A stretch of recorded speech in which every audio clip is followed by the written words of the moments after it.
of our GDP. We owe only some money to ADB, Asian Development Bank, to World Bank and IFC. And when the war in Ukraine happened, when Putin launched the aggression on we, Timor-Leste, one of the poorest countries in the world, not only condemned, not only voted for the resolution in the UN General Assembly, but we provided almost $2 million for humanitarian programs for Ukrainian refugees. Yeah, well, you've been very careful.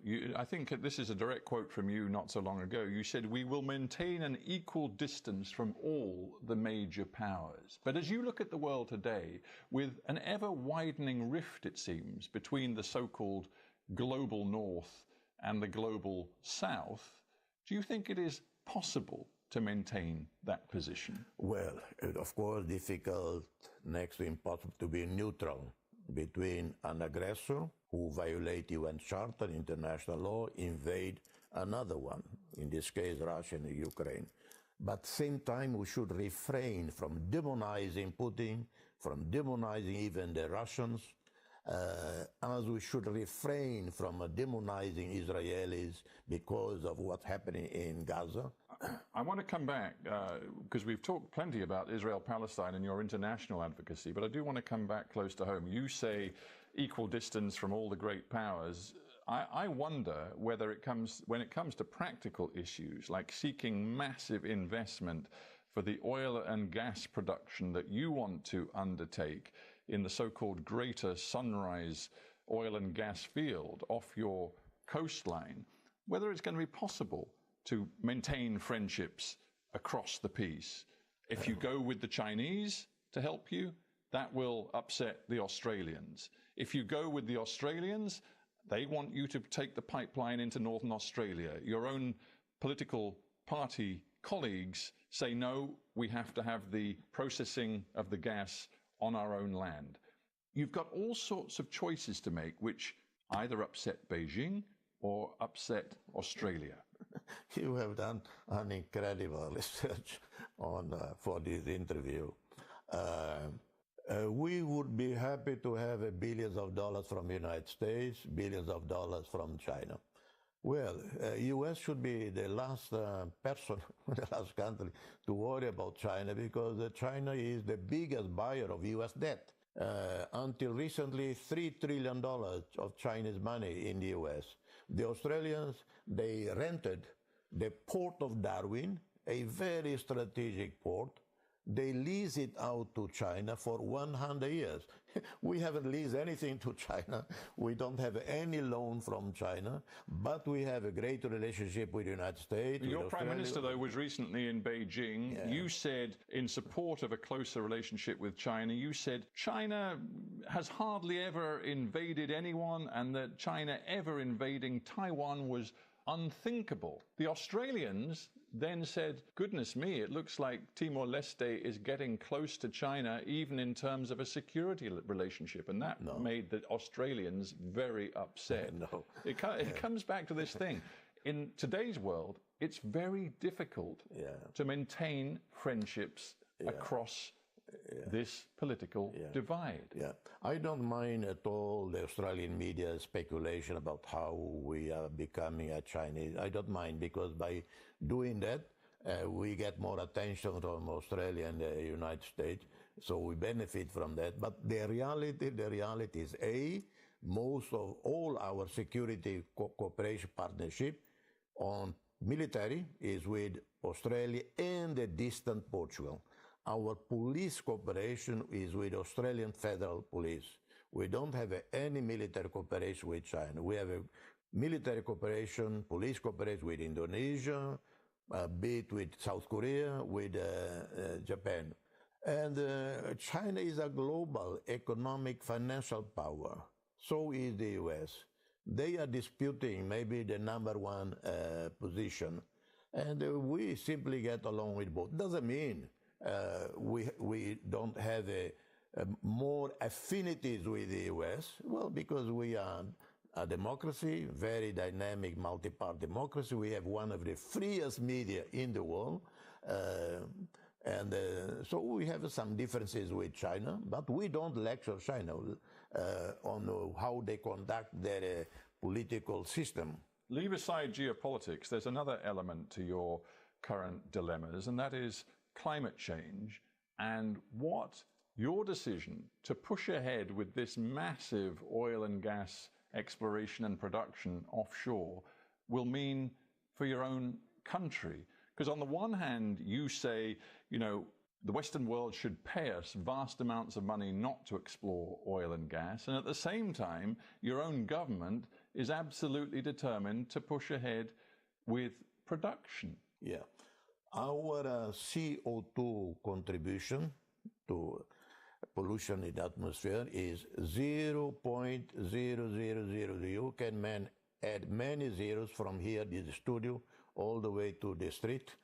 That is our CO2 responsibility.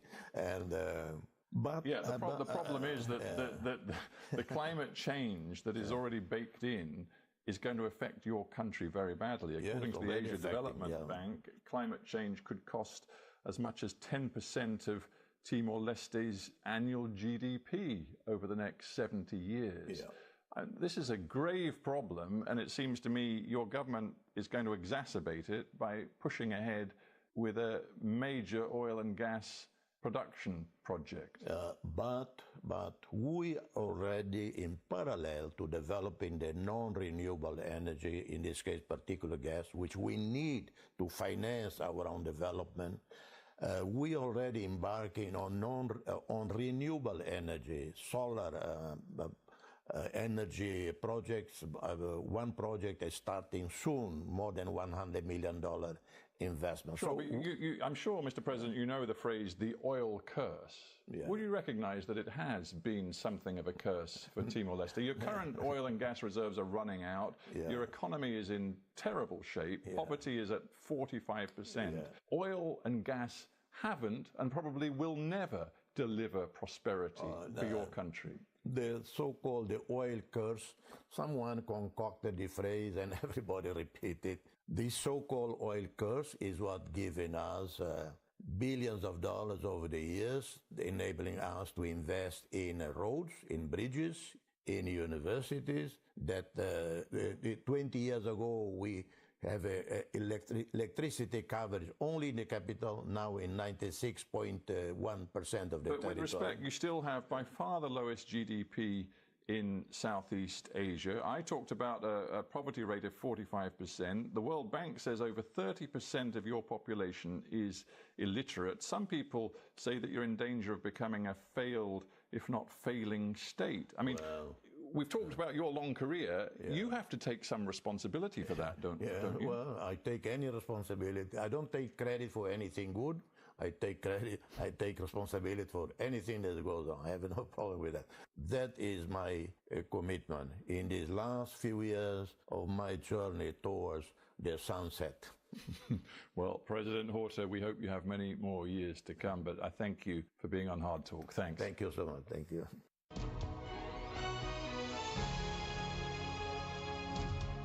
That was Hard Talk. I'm Jeff Goods. You're listening to CBC Radio 1. Have a great day. Good morning, Manitoba. I'm Marcy Marcusa. This is Information Radio. We are live in downtown Winnipeg on 89.3 FM, 990 AM, on the app or on YouTube. Good morning, everybody. We've got another wet start to the day in Winnipeg, unusual and still warm. A high of 2 degrees today, and fog. Yesterday we had fog right through the day. Today you're going to notice a little bit of spitting on your windshield as well this morning. It's just kind of damp out there. Strange February weather continues. We are on air with you at the morning show until 8:37 a.m. Thanks for joining us once again. Let's say good morning to the team. Nolan Kaler's in. Good morning, Nolan. Nolan directs the show, and we'll be covering the commute on air. Abby Adeyemi is here. Good morning, Abby. Abby is our technical producer, and we'll be covering the weather forecast. And Travis Peterson behind the controls of YouTube. Good morning, Trav. Heather Wells is here also. It's 3 minutes to 6. Let's get locally caught up with news headlines. Good morning. Good morning. Well, a second family is suing the city and Festival de Voyageurs over last year's walkway collapse at Fort Gibraltar. 17 children and one adult were sent to hospital when a walkway at the replica wooden fort collapsed during a field trip. We're going to hear what this second lawsuit is all about coming up. And making pottery hits the big time with a new reality TV show. The Great Canadian Pottery Throwdown premieres this week on CBC TV. Two of the artists in the running are from Manitoba. We'll hear from them in our next local news at 6:30. All right. Thank you, Heather. You're welcome. Well, on the program today, in the second hour of the show, coming up just before 8 o'clock, important conversation with a nursing student about the challenges that he and other students are facing as they work to become future nurses in our healthcare system in Manitoba, and how this might affect one of the provincial government's biggest challenges in healthcare, retention. So this student is behind a letter that was recently written about concerns about nursing in Manitoba, so stay tuned. We'll hear about it. In addition, on the show in the first hour of the program, from a website created in a college dorm room to a tech juggernaut, Facebook turns 20. So we're going to look back at that and its place in our lives, and also concerns moving forward. So that's coming up just after 6 o'clock as you're logging on to your Facebook potentially and checking out what happened overnight. And later in the first hour of the show, parliamentary reporter for the National Post, Ryan Tumulty, will join us. It's Tuesday morning, so we're going to be covering things going on in Ottawa, including the current battle over the carbon tax and how that is unfolding in the House of Commons this week. Right now, it's time for Road Report. On Cue with Tom Power. The comedian Kathy Griffin has been doing stand-up for decades, but it hasn't been a smooth road for Kathy. From losing her mom and her sister to going through lung cancer, she's now on the other side, and Kathy's embarking on a new tour called Life on the PTSD List. I'm so thrilled that people have said, we don't want you to hold back. That's coming up on Cue, followed by Commotion with Elamine Abdel Mahmoud on CBC Radio 1, the CBC Listen app, and everywhere you get your podcasts. This is World Report. Good morning. I'm Marcia Young. The head of Air Canada says it is working to provide better service to passengers with disabilities. Michael Rousseau is the airline CEO. He was grilled by a committee of MPs on Parliament Hill yesterday, and he was asked to respond to some of the horror stories Air Canada passengers have told CBC News. Tom Perry has the details. We know that we must get better to reach our goal of offering a positive and respectful experience to all passengers. Air Canada CEO Michael Rousseau on the defensive, telling MPs the airline is working to improve services for passengers with disabilities. When we fail, we are incredibly disappointed because it affects a person's quality of life. Rousseau's appearance comes after CBC News uncovered instances where passengers say the airline failed them badly. A BC man who uses a motorized wheelchair, forced to drag himself down the aisle of an Air Canada plane. Another man who says he was dropped and injured by crew trying to lift him out of his seat. Mr. Rousseau, I wanted to understand the corporate culture that would allow for dehumanizing passengers and violating their human rights. And MPs, including New Democrat Bonita Zarrillo, confronted the Air Canada chief. Mr. Rousseau, have you ever been deplaned physically by a baggage handler? No, of course not. Have you ever been deplaned on a catering cart? No, I haven't. Ever been forced to get on your hands and knees to deplane? No, I have not.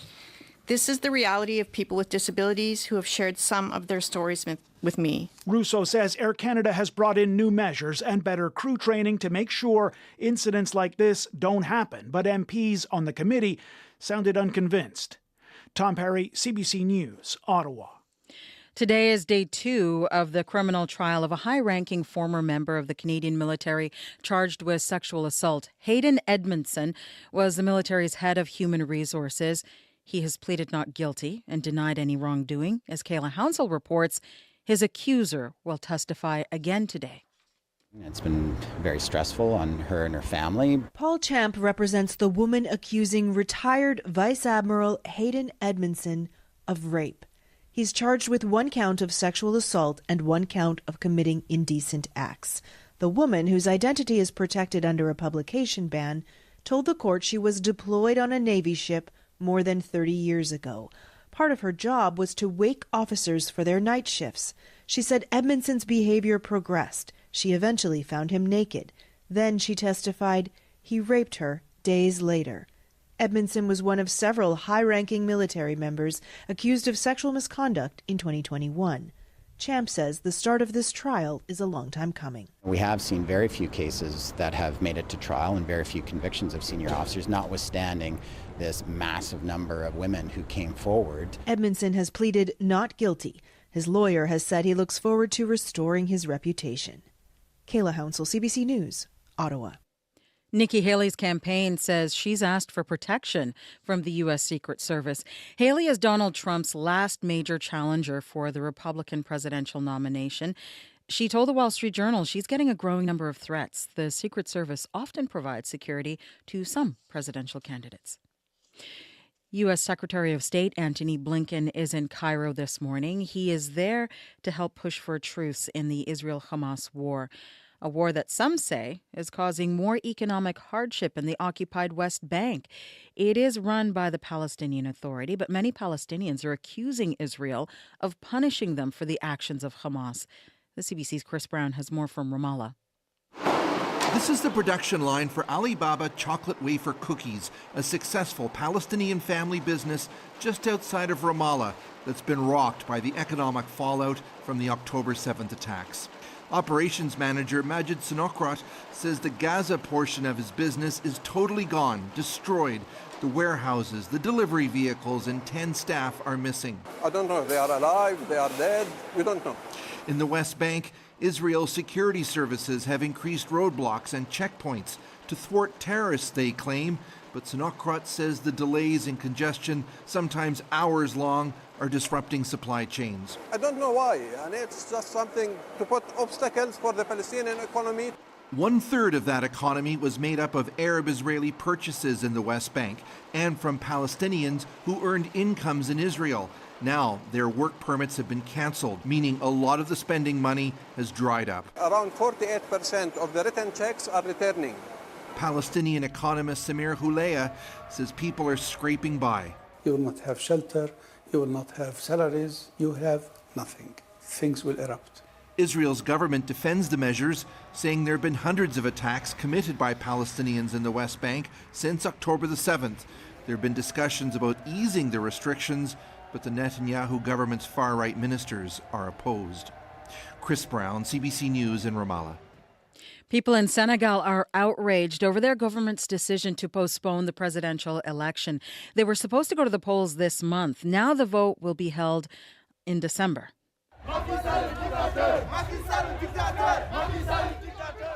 Protesters took to the streets calling the current president, Macky Sall, a dictator. 2 opposition candidates were also arrested and then later released. They accused Sall of staging a constitutional coup. Until recently, Senegal had been one of Africa's most stable democracies. The president has promised he will not run for a 3rd term, but his preferred successor has not been doing well in the polls, and this delay will allow Sall to stay in power until the vote is held later in the year. Southern California is hoping for a break from the intense weather it's been experiencing. An atmospheric river there has triggered floods and landslides. Water flows like a river down a residential street in Studio City. The floodwaters picked up boulders and pushed around vehicles like they were toys. Several homes have been damaged. More than 100 mudslides were reported across the southern part of the state. This woman lives in Studio City. There was like fencing and a refrigerator and like construction materials and a huge river of water. We live in a canyon, so we're used to like the overflow of water and a lot of trees falling and power outages, but this is, next level. At least 3 deaths are being blamed on the storm and falling trees. Turkey is marking 1 year since a strong earthquake rocked its southeast. More than 53,000 people were killed by a 7.8 magnitude quake. Thousands more have been killed in Syria. Cities crumbled. Millions of people have been left homeless. As Sasha Petrusek tells us, Turkey's government promised to rebuild, but those promises have been broken. At the epicenter of last year's earthquake in the shattered city of Kahramanmaraş, children play beside their temporary homes. Each one is about the size of a shipping container, and rows of them make up 40 makeshift container cities across southeast Turkey. Ali Riza Gazaloglu's family has lived here for months. We used to be a happy family with jobs and a good life, he says. Now everything is very difficult. Gazaloglu lost 2 of his 3 daughters in the quake, among more than 50,000 people who died. Millions were left homeless. Turkish President Recep Tayyip Erdogan promised more than 300,000 homes would be rebuilt by now. But he's under fire because the total is barely 200,000. Inshallah. God willing, he now declares, twice as many more will be finished by next February, despite slow construction and bureaucracy. In the meantime, families still waiting for homes live with unpredictable water supply, constant blackouts, and the fear of more tremors. Sasha Petrusik, CBC News, Toronto. Britain's Prime Minister says he is in regular contact with King Charles during his treatment for cancer. Rishi Sunak told the BBC it is fortunate the diagnosis was made when it was. Thankfully, this has been caught early, and now everyone will be wishing him that he gets the treatment that he needs and makes a full recovery. I think that's what we're all hoping and praying for. Buckingham Palace says the king has begun outpatient treatment for cancer. They have not said what kind of cancer. The king was being treated for an enlarged prostate last month. Prince William may take on some of his father's duties during the treatment, and Prince Harry is flying out from California. He's expected to land in London today. And one of the most read stories on cbcnews.ca is about what happens when a monarch falls ill, the plan for royal health issues explained. That's on our main page, cbcnews.ca. That is World Report. I'm Marcia Young.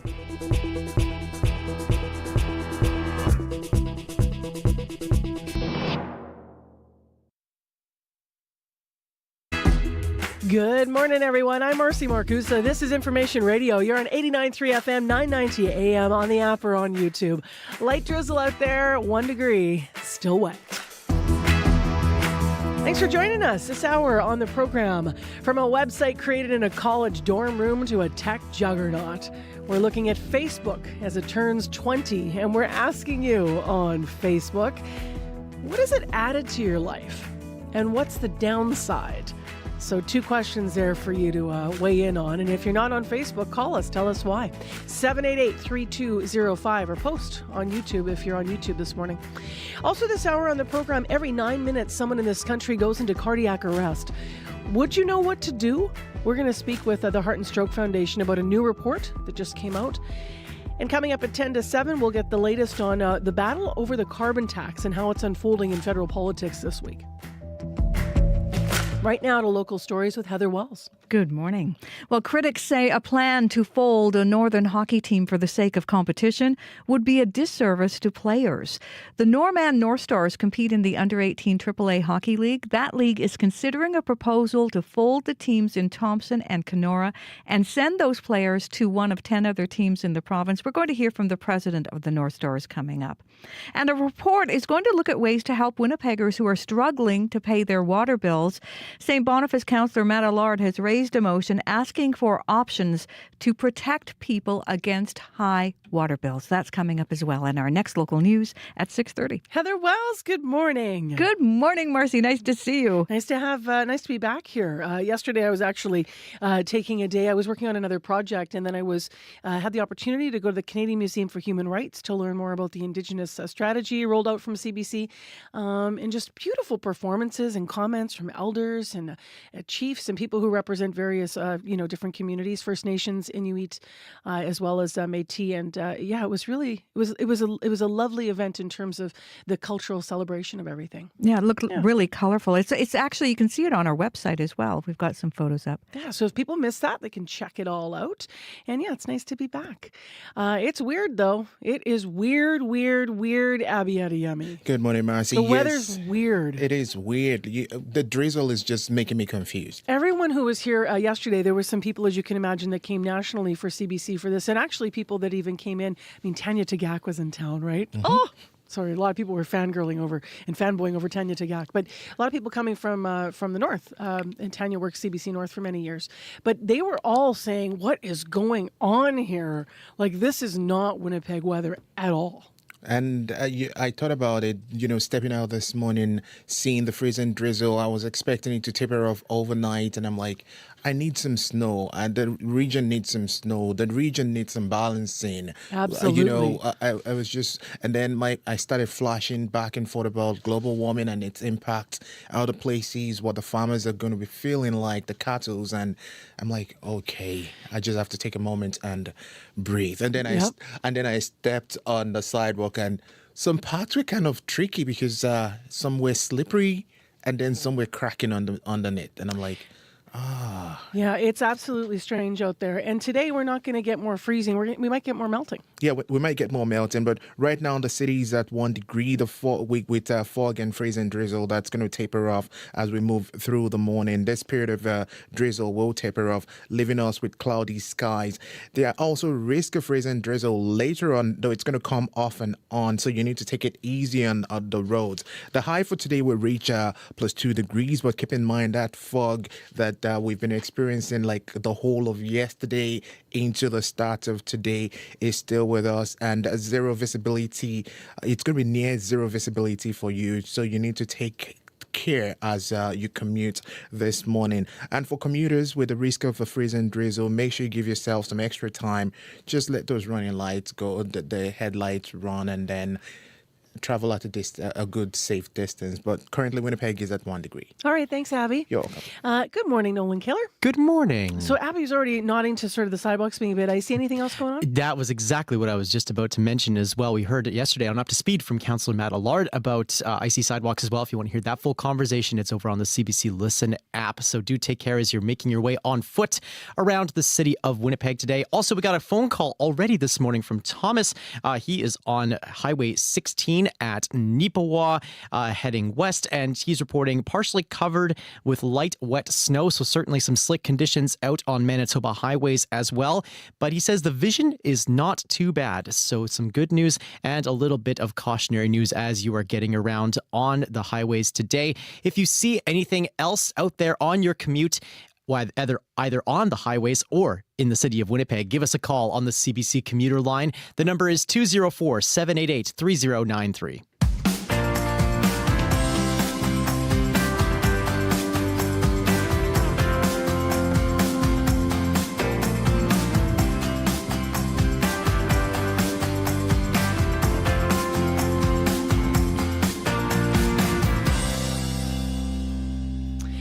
Well, people are already up early and commenting on Facebook turning 20. As I mentioned, we're asking what's it added to your life and what is the downside. David Matthews says nothing added, just time wasted. And he's posting on Facebook being very honest.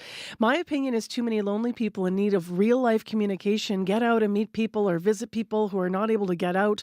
Stop posting photos of the meal you ate and ambiguous remarks to get people to respond.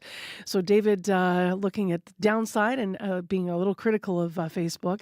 We're going to hear more comments from you in a moment, but we want to turn our attention to this in a bigger way. For many of us, Facebook is still the first app we check in the morning. It can still be how you stay in touch with distant relatives. The site that pretty much transformed how we use the internet turned 20 years old in the last week. But instead of fanfare, Mark Zuckerberg, CEO of Meta, Facebook's parent company, appeared before a U.S. Senate committee into child online safety. To look at the bigger picture of Facebook, how it changed things and where we're going with it, David Gerhardt is with us, head of the Department of Computer Science over at the University of Manitoba. Good morning. Good morning, Marcy. So let's just get it out there. Are you on Facebook? I've been on Facebook since 2007. Okay, and I think mine's been around the same. I was trying to find the date on my page this morning, and I just was having trouble finding it. What comes to mind for you when you just think Facebook's turning 20? In the early years, it was intended to be this beautiful, transformative platform that allowed you to communicate with people who you wouldn't normally be in touch with, relatives from far away or friends that you have forgotten about from high school. And when it was new, it did those things. It was beautiful. It was a wonderful promise. But of course, as we've seen, managing the difference between serving your customers and finding a way to make money means that Facebook has had to morph and modify its business practices, and some of the ways it has done that haven't been fantastic. So what are the most, over 20 years, what would you say are the highlight points of the more concerning aspects of Facebook? So to me, the big ones are privacy and algorithmic manipulation, right? The sharing of our own personal data with other organizations that we maybe didn't want to have our data shared with, and the way that Facebook decides what to show you, right?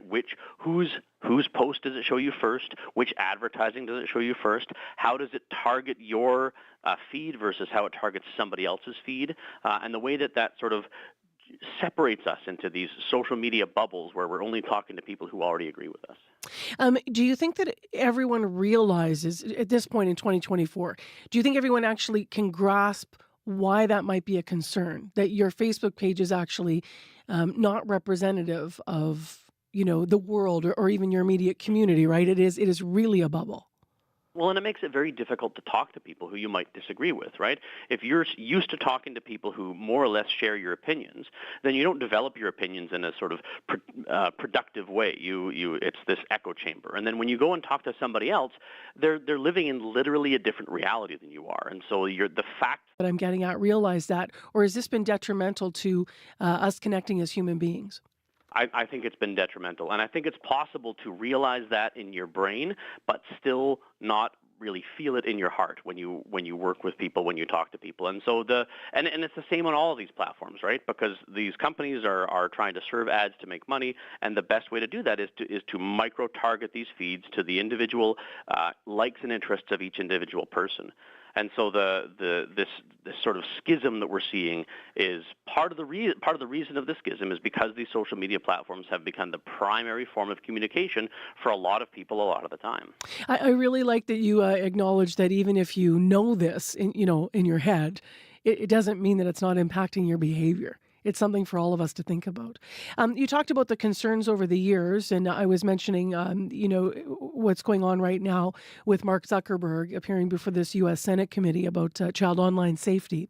So how good of a job has Facebook done, and the parent company and Mark Zuckerberg, with addressing some of the problems we're talking about?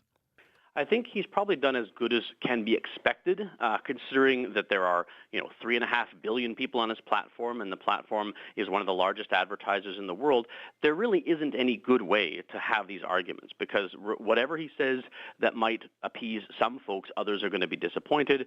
Targeting one particular population for protection means another is unprotected.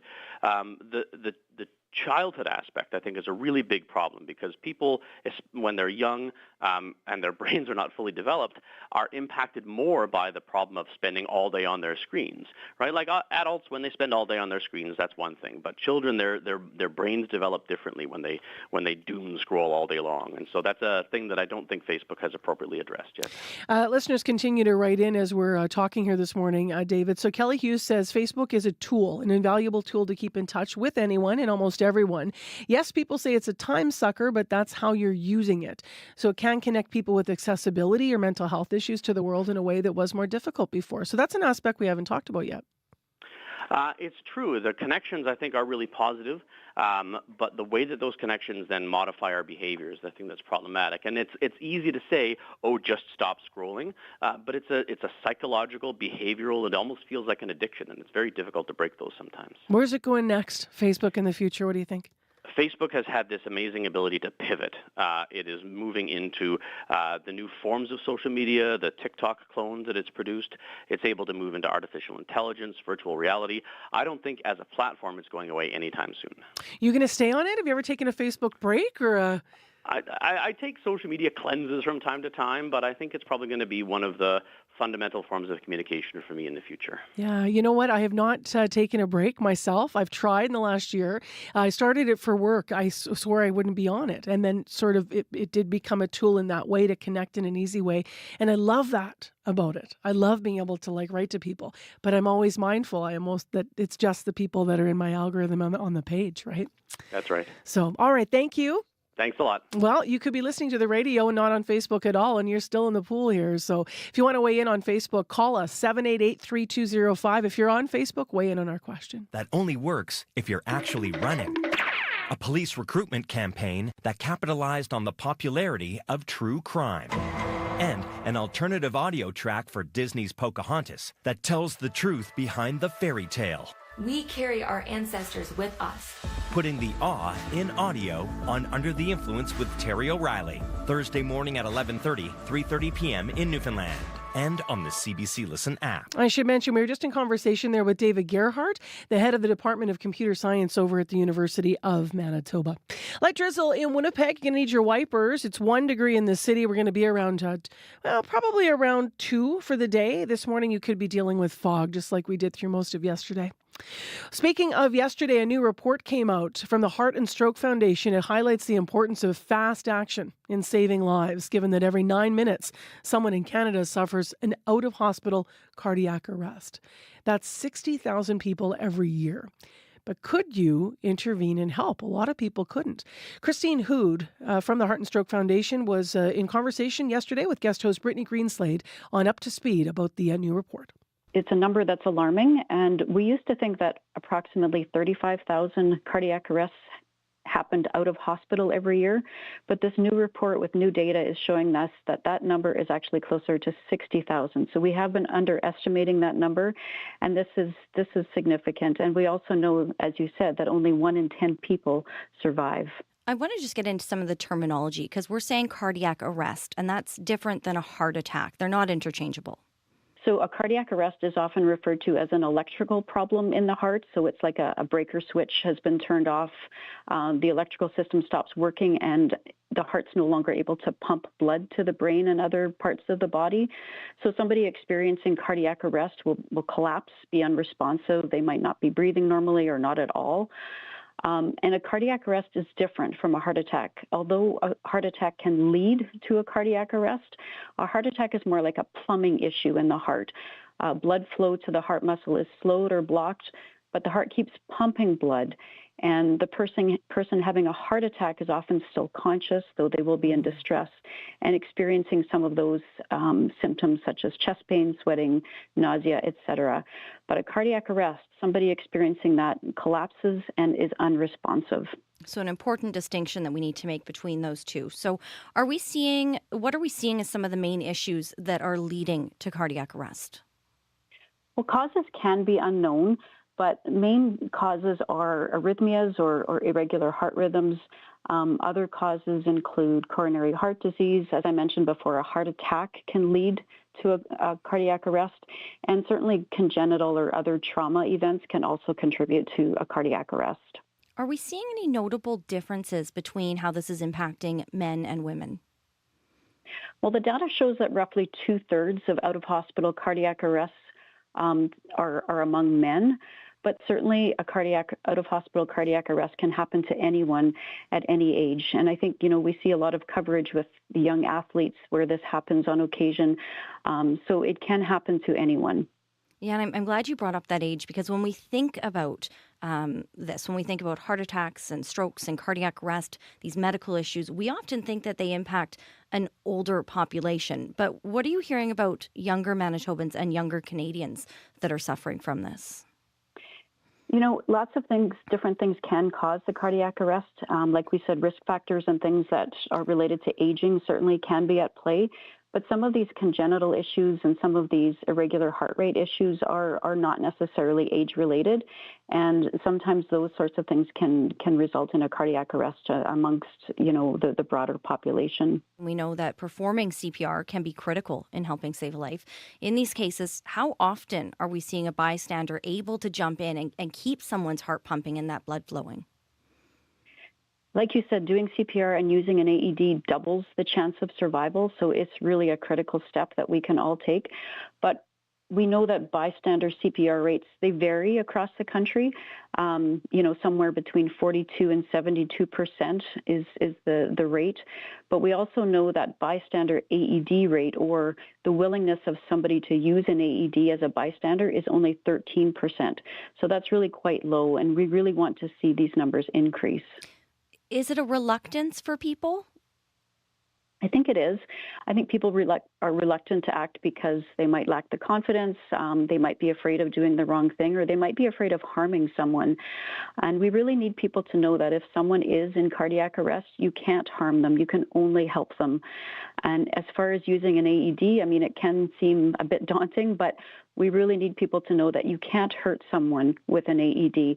It won't deliver a shock if one is not needed, and there's really no damage that you can create with that. So we really want people to be unafraid of doing CPR and using an AED. I think that goes into my next question, too, where we talk about only 1 in 10 people will survive an out-of-hospital cardiac arrest. What can we do to improve those statistics? Well, I think it's a collective effort, really, in a number of different ways. So when you think about individuals, communities, businesses, government, we all have a role to play. We certainly need more research and better data to continue to inform and advance this work and identify more solutions. We need more prevention and detection. More CPR, AED in schools is certainly an important piece. And we can all play a role in learning CPR and being willing to use an AED. You can take a course if you want, but you can also go on our website at heartandstroke.ca and watch whiteboard videos, how to do CPR in 90 seconds, how to use an AED in 90 seconds. These are important steps that we can all take that don't take a lot of time. But I think it's really critical to know that fast action saves lives, and we all have a role to play. That's Christine Hood in conversation with Brittany Greenslade, who was guest hosting Up to Speed yesterday here on CBC. Christine is the Director of Health Policy and Systems at the Heart and Stroke Foundation. And as you mentioned, you can go to their website, their Canadian website, to find out more information about this new report that just came out. In Winnipeg, we are hearing a little bit about something actually going on outside the city. Thomas called early, said Highway 16 west from Neepawa, just calling with a condition report, saying a little bit icy, but mostly wet. Visibility, though, wasn't too bad. And so thanks for the call on the commuter line, 788-3093. That's important because we do have fog with us in the forecast today on another mild day. So 788-3093 if you need us. Your business news is coming up with Crystalie Ramlakan. She returns. And today we're talking about Manulife backtracking on its decision to only cover drugs filled at Loblaw-owned pharmacies. That's right after your CBC Winnipeg News. This is CBC News. Good morning. I'm Heather Wells in Winnipeg. At 6:30, it's another damp day. Still mild, a high of 2. A little bit of drizzle ending later this morning. More help could be on the way for Winnipeggers struggling to pay for water. City Council's Water and Waste Committee has ordered a report on work the city's doing to support low-income residents having trouble paying for services. St. Boniface Councillor Matt Allard has tabled a motion calling on city staff to look at ways to protect people who are hit with high water bills. The committee's chair, Councillor Brian May, says it's hard to do that because the city doesn't track people's income. You know what everybody's house is worth, but you don't know what their income is. So how do you try and chart that out and be fair in terms of water rates? I mean, for everybody who isn't paying, the rest of us have to bear that cost. The motion still needs council approval. If passed, it heads back to the committee in September. Critics say a plan to fold a Northern hockey team for the sake of competition would be a disservice to players. The Norman North Stars compete in the Under-18 AAA Hockey League. The league is considering a proposal to fold the teams in Thompson and Kenora and send those players to one of 10 other teams in the province. Chris Menard is a former player and president of the North Stars. He says there are a lot of Indigenous players on his team. We have to look at developing every player that wants to play the game in this province. And it doesn't matter if you live in, Churchill, Manitoba, or if you live in Morris, Manitoba. Those players should have an opportunity to play at the highest level they can play at. The league says no decision has been made, but it says data shows the league's current structure isn't fair or equitable to players across the province. A second family is now suing the city and Festival de Voyageurs over last year's walkway collapse at Fort Gibraltar. 17 children and 1 adult were sent to hospital when a walkway at the replica wooden fort collapsed during a field trip. The parents say their son suffered a nerve injury after his left arm was fractured at the historic site. They say their son has lost the use of his left arm and may never fully recover. They also accuse the city and Festival of failing to properly inspect and maintain the walkway's, quote, hazardous state. The accusations have not been proven in court. No statements of defense have yet been filed. A city spokesperson tells Radio-Canada they have no comment. A similar lawsuit was filed by another family back in August. British Prime Minister Rishi Sunak is giving his first interview since Buckingham Palace announced King Charles has cancer. Sunak speaking with the BBC this morning. You cannot put your heart and be attached. Like everyone else, shocked and sad, and just all our thoughts are with him and his family. And, thankfully, this has been caught early, and now everyone will be wishing him that he gets the treatment that he needs and makes a full recovery. I think that's what we're all hoping and praying for. Sunak says he is in regular contact with the king. The palace is not saying what type of cancer King Charles has. You can hear more national and international news coming up on World Report at 7. Well, making pottery hits the big time with a new reality TV show. The Great Canadian Pottery Throwdown premieres this week on CBC TV, and 2 of the artists in the running are from Manitoba. CBC's Emily Brass reports. You cannot put your heart and be attached to anything, ever. Jen Sonnenberg embraces the unexpected with her wood-fired pottery. Not everything survives the process, which can be heartbreaking for competitors in the Great Canadian Pottery Throwdown. I'm excited to see it. Oh, wow! Hosted by actors Seth Rogen and Jen Robertson from Schitt's Creek, potters throw, sculpt, and glaze under the clock. Sonnenberg says her experience as a teacher, coach, and mom in rural Stonewall, Manitoba gives her an edge. Those timed challenges maybe were a little bit made for me. Kiefer Floreal throws pots in his back alley garage in Winnipeg. His specialty is the Japanese art of goyotaku. He imprints his pots with fish he caught himself. Floreal says being on the throwdown left a mark on his art and his work ethic. I'm definitely going to crank out 1 million pots and set a record. That's the goal. Emily Brass, CBC News, Winnipeg. And that show premieres on Thursday. A singer with swagger. We'll raise up our glasses against evil forces, singing whiskey for my men, beer for my horses. We are just learning this morning, Beer for My Horses singer-songwriter Toby Keith has died. A statement on the country singer's website says Keith had been diagnosed with stomach cancer in 2022. It goes on to say he passed away peacefully yesterday, surrounded by family. Toby Keith was 62. Too much corruption and crime in the streets. You can find more news updated throughout the day. All you have to do is head to our website, cbc.ca/Manitoba. Heather Walls, that story about pottery has got us all thinking about our skills here. Have you ever potted? I have not. My mom made ceramics, which I don't think is the same, but no, I've never. Have you? I took it through the Leisure Guide in Winnipeg years ago.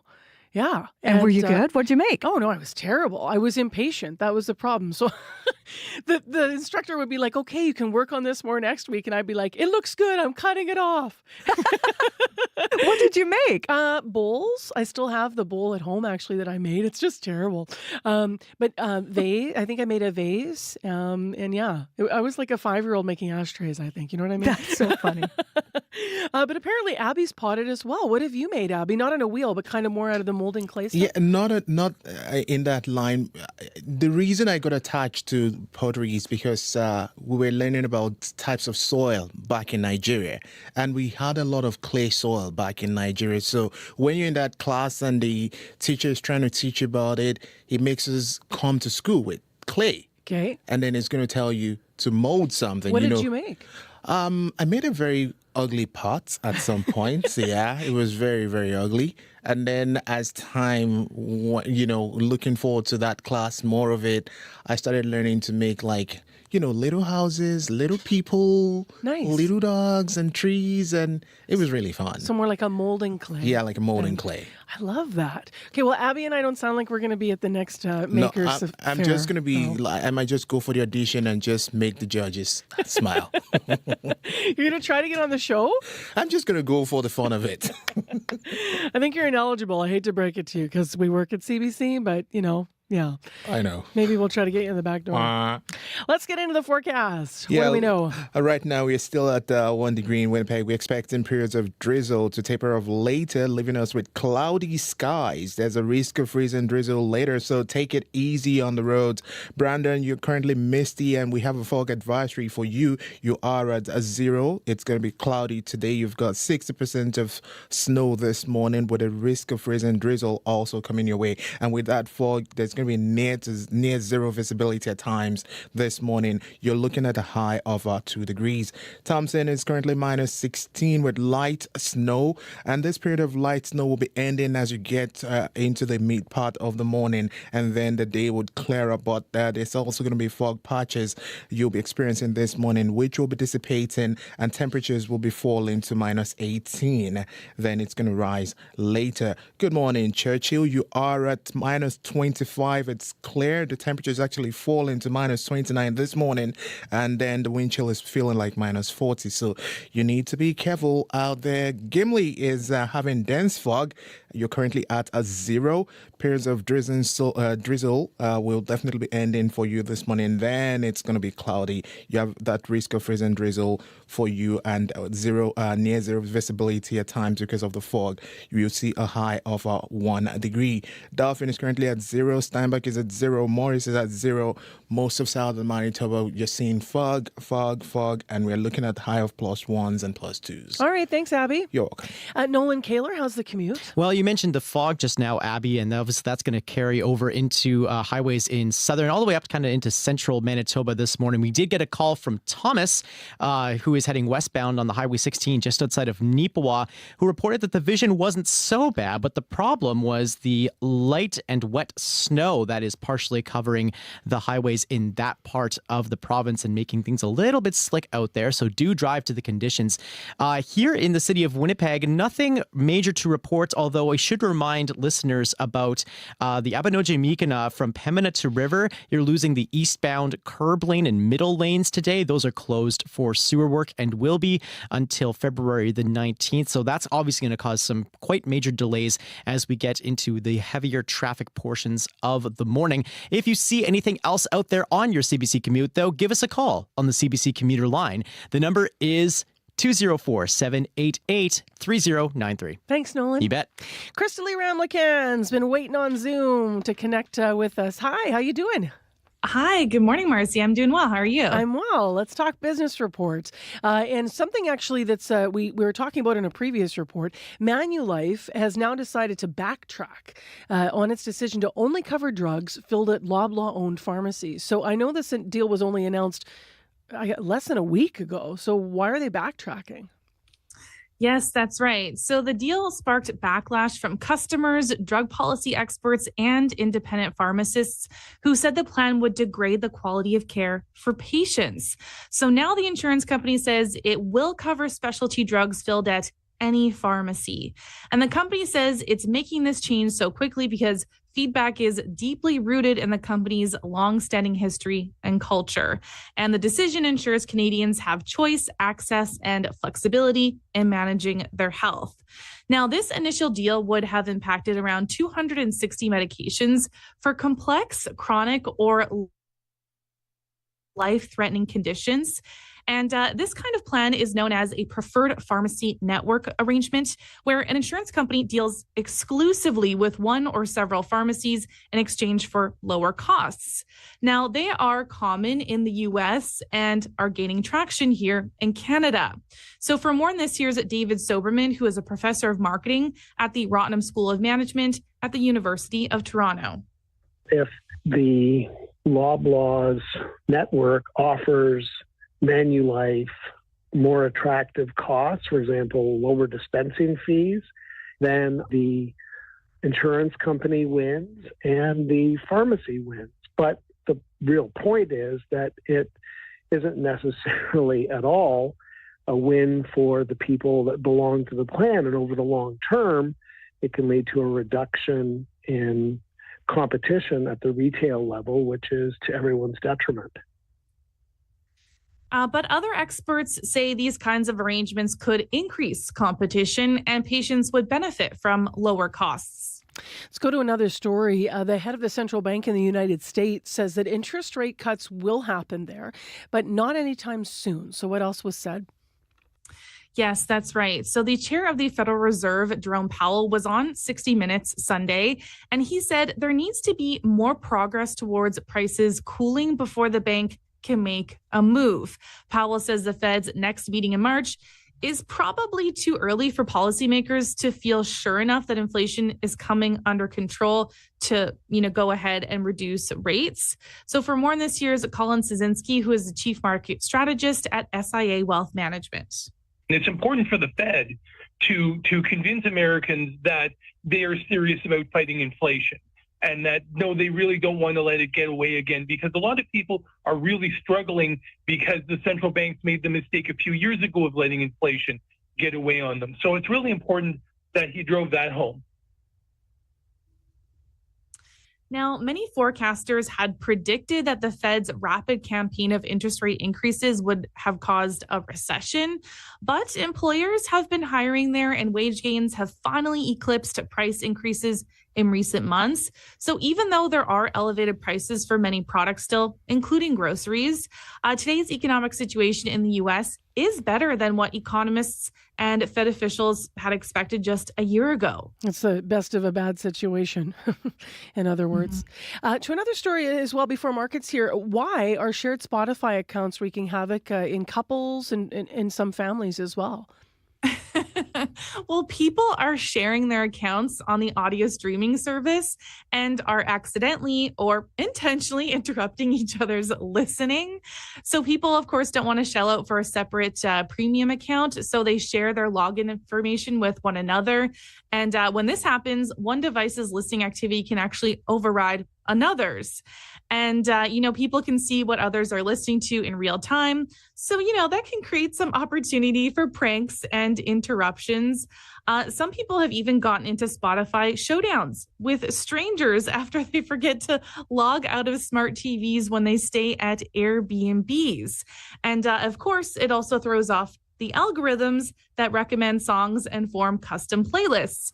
Actually, I share an account with my boyfriend. This happens to us all of the time. Really? His daughter's on it too. So he lives up north in Iqaluit. She lives in PEI. And sometimes whatever music they're listening to plays on my speaker here in Ottawa.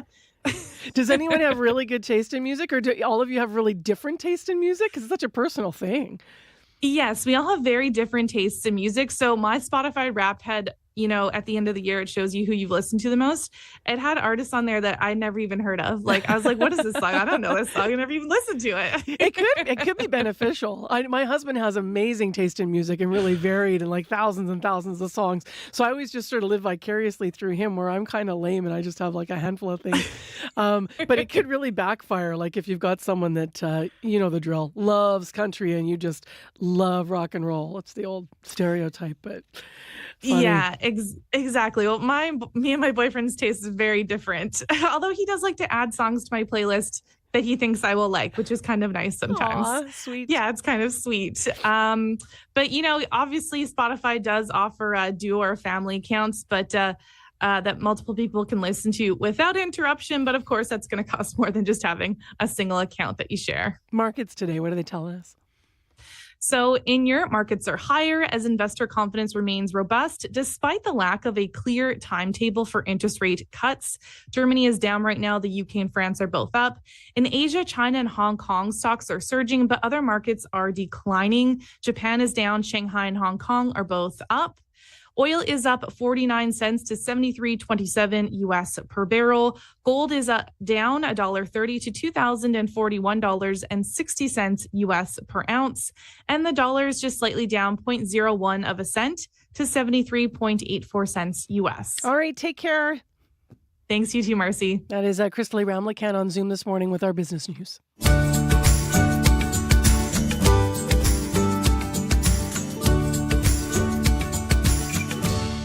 Talking about music, why don't we play a tune that maybe you want to get on your Spotify or on your playlist? New Kind of Familiar is the upcoming album name from the band Clever Hopes. It was recorded in the East Coast, mainly live, off the floor in Dartmouth, Nova Scotia.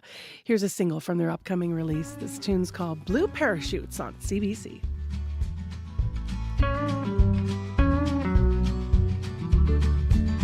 Blue parachutes, extend the night today. These crowded rooms can hit you like a maze. New morning sun glints on a cross-track wire. When did you become source of friendly fire? Friendly fire. Up on the hill, breadcrumbs round the vines. It starts to feel like it's time you climbed out of the train. Come kick down my door, bust the hinge, see what else we got in store. When the trumpets glare, little part of you can't but help to stare. I watch you beat your breath, float like a ghost when you could have touched down instead. Could have touched down instead.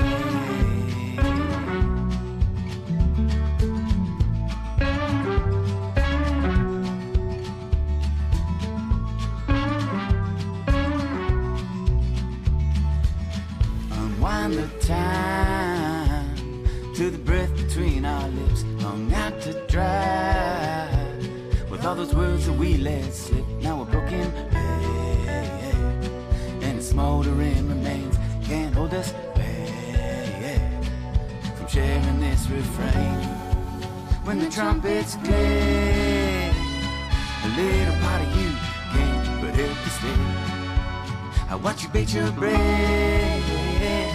and float like a ghost when you could have touched down instead.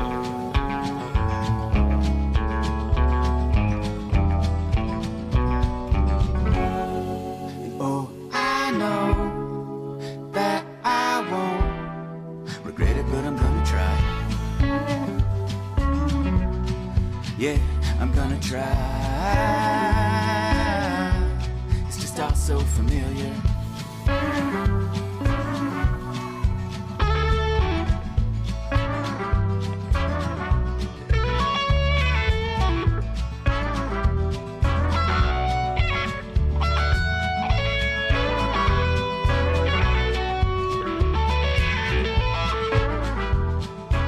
Clever Hopes and Blue Parachutes on CBC 89.3 FM, 990 AM on the app or on YouTube.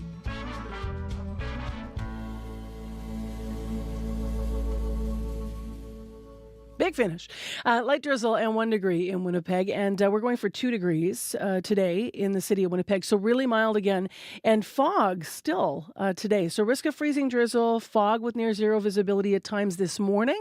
So if you're out and about, you can let us know if that's causing an issue. It's misty over in Brandon. Good morning, Brandon.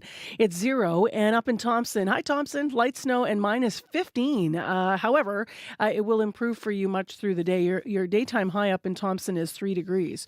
So you're going to end up you start much colder than down south here, but you're going to land much warmer by the end of the day. I'm Marcy Marcusa. You're listening to CBC's Information Radio, and next we turn our attention to federal politics in Ottawa. One of the priorities for the opposition Conservatives is the carbon tax. This week, the tax is expected to be front and center in the House of Commons. To talk more about where we're going with this political conversation, Ryan Tumulty is with us, parliamentary reporter with the National Post. Good morning, Ryan. Morning. So on the issue of the carbon tax, to start with, what unfolded yesterday in the House? Yeah, so there were sort of 2 votes in the House of Commons yesterday tied to the carbon tax. First was sort of straightforward. It was from the leader of the Conservatives, Pierre Poilievre. It called on the government to cancel an increase which is set to come in on April 1st. The carbon tax goes up every year on April 1st and will continue until 2030. And so he was calling on the government to cancel that. And I think also highlighting that it is set to increase again. The other one was a bit more complicated. So there is this free trade agreement with Ukraine that the government is trying to pass through the House of Commons. That free trade agreement has sort of vague mentions of carbon pricing. It talks a little bit about carbon pricing. Ukraine has said that it is fine with those mentions. Trade experts have said that that's not binding. Just signing this deal doesn't, mean that both countries have to have a carbon tax forever, although both countries currently do have a carbon tax. And so the Conservatives have opposed this deal based on that language. And so they put a motion forward that would have stripped all that language out of the agreement and then passed it. But both of those motions, the Ukraine Free Trade Agreement and the April 1st increase, both of those motions failed with really only the Conservatives supporting. What are the other interventions we're expecting on the carbon tax moving forward? Yeah, I think you can expect the Conservatives to bring up the carbon tax really at any moment they have. They clearly believe this is a vote winner. So you've seen even Liberal MPs and the Prime Minister agree that, they haven't framed the carbon tax discussion well, and the Conservatives have really won or are winning at least this argument. And, people don't connect the carbon tax to the rebates they receive. They don't see it as necessarily something that is fighting climate change. They tend to just see it in polling as something that makes their life more expensive. And, with the cost of living crisis that we're going through, I think the Conservatives see this as something they will keep bringing up at any chance they get. Now, there's a specific Conservative effort, a private member's bill that people may have heard of, C-234, and that would exempt certain farm operations from the tax. Is that right? Yeah, so this is a bill the Conservatives pushed through the House and Senate last year. And basically, a lot of farm operations already are exempt from the carbon tax. But natural gas, which some farmers use for drying their grain, for example, or keeping their livestock warm in barns in the winter, that is not exempt right now. And some farmers have had some really big bills connected to the carbon tax because of this. So this would exempt them. That bill, even though it made its way through the Senate, it got changed in the Senate in December. And so what the Conservatives want the House to do is to send that bill back, tell the Senate, none of your changes are acceptable, send us back the House, send us back the bill unchanged. And they're really pushing and bringing it up at every measure to try to get that done.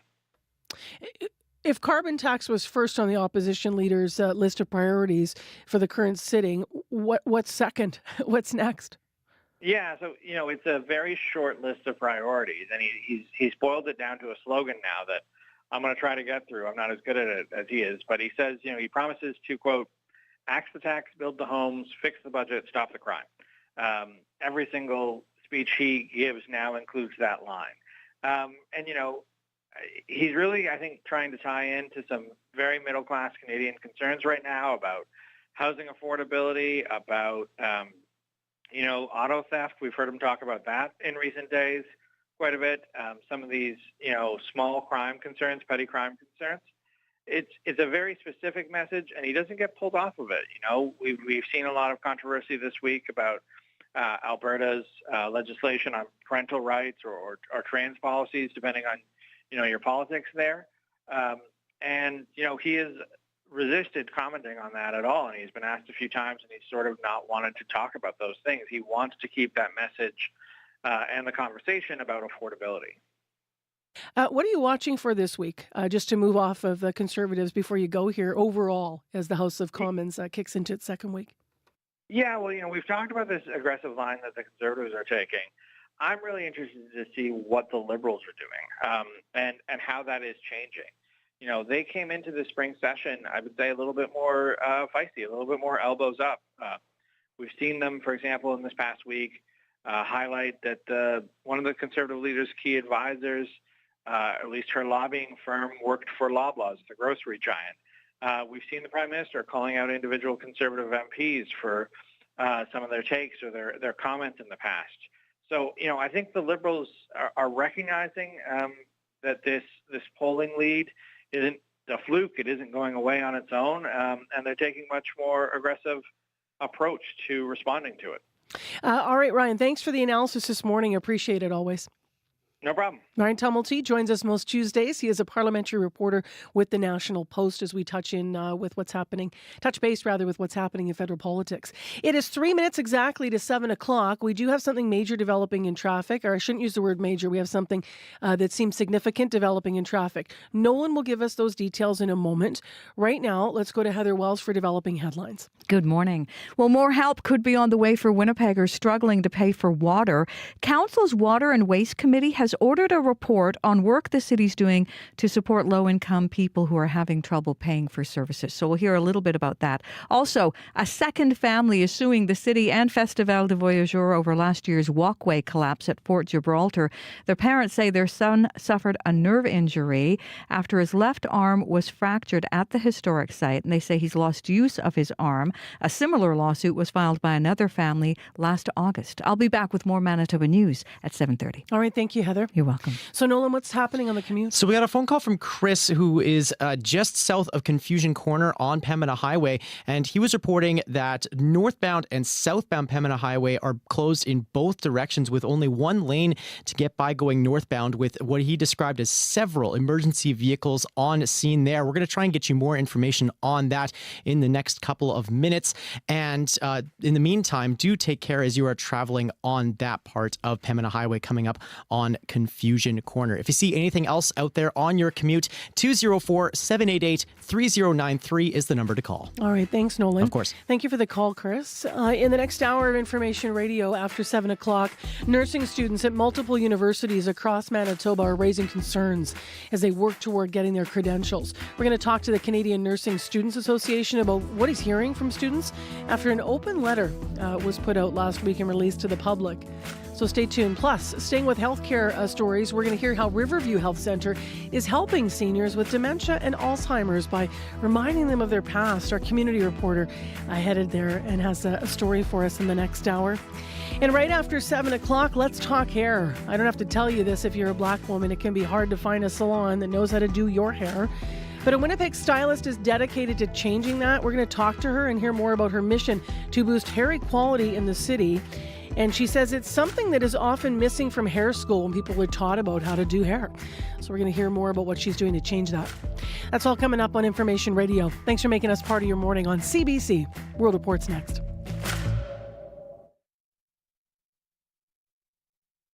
On the current. Approximately a year later, as a 16-year-old, I decided that I'm going to escape.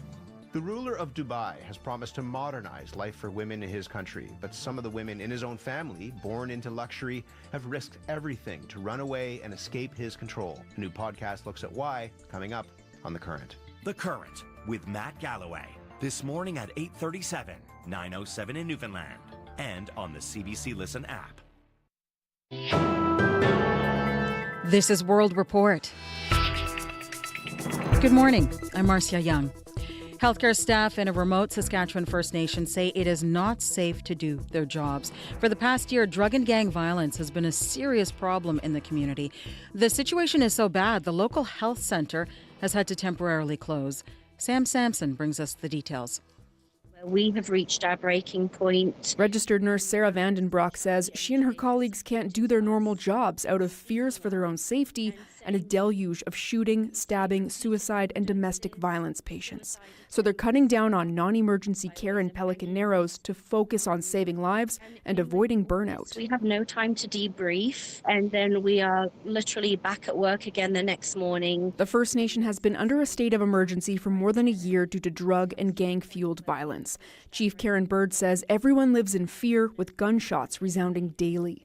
While the RCMP has stepped up patrols in recent months, Bird says they need a multi-pronged approach. Generational trauma rooted in the legacy of residential schools is compounding the pain that sometimes lead to harmful actions. For now, the clinic is only treating emergencies along with babies, elders, and pregnant people. Physician John Michael Stevens worries about other urgent health needs since the closest hospital is an hour-and-a-half drive away in Manitoba. For those people who might have a heart attack or a stroke or various other emergencies like that, there may be no services available for them. Pelican Narrows Chief and Council have written an open letter to the Prime Minister and Saskatchewan's Premier asking for funding to support public safety and health.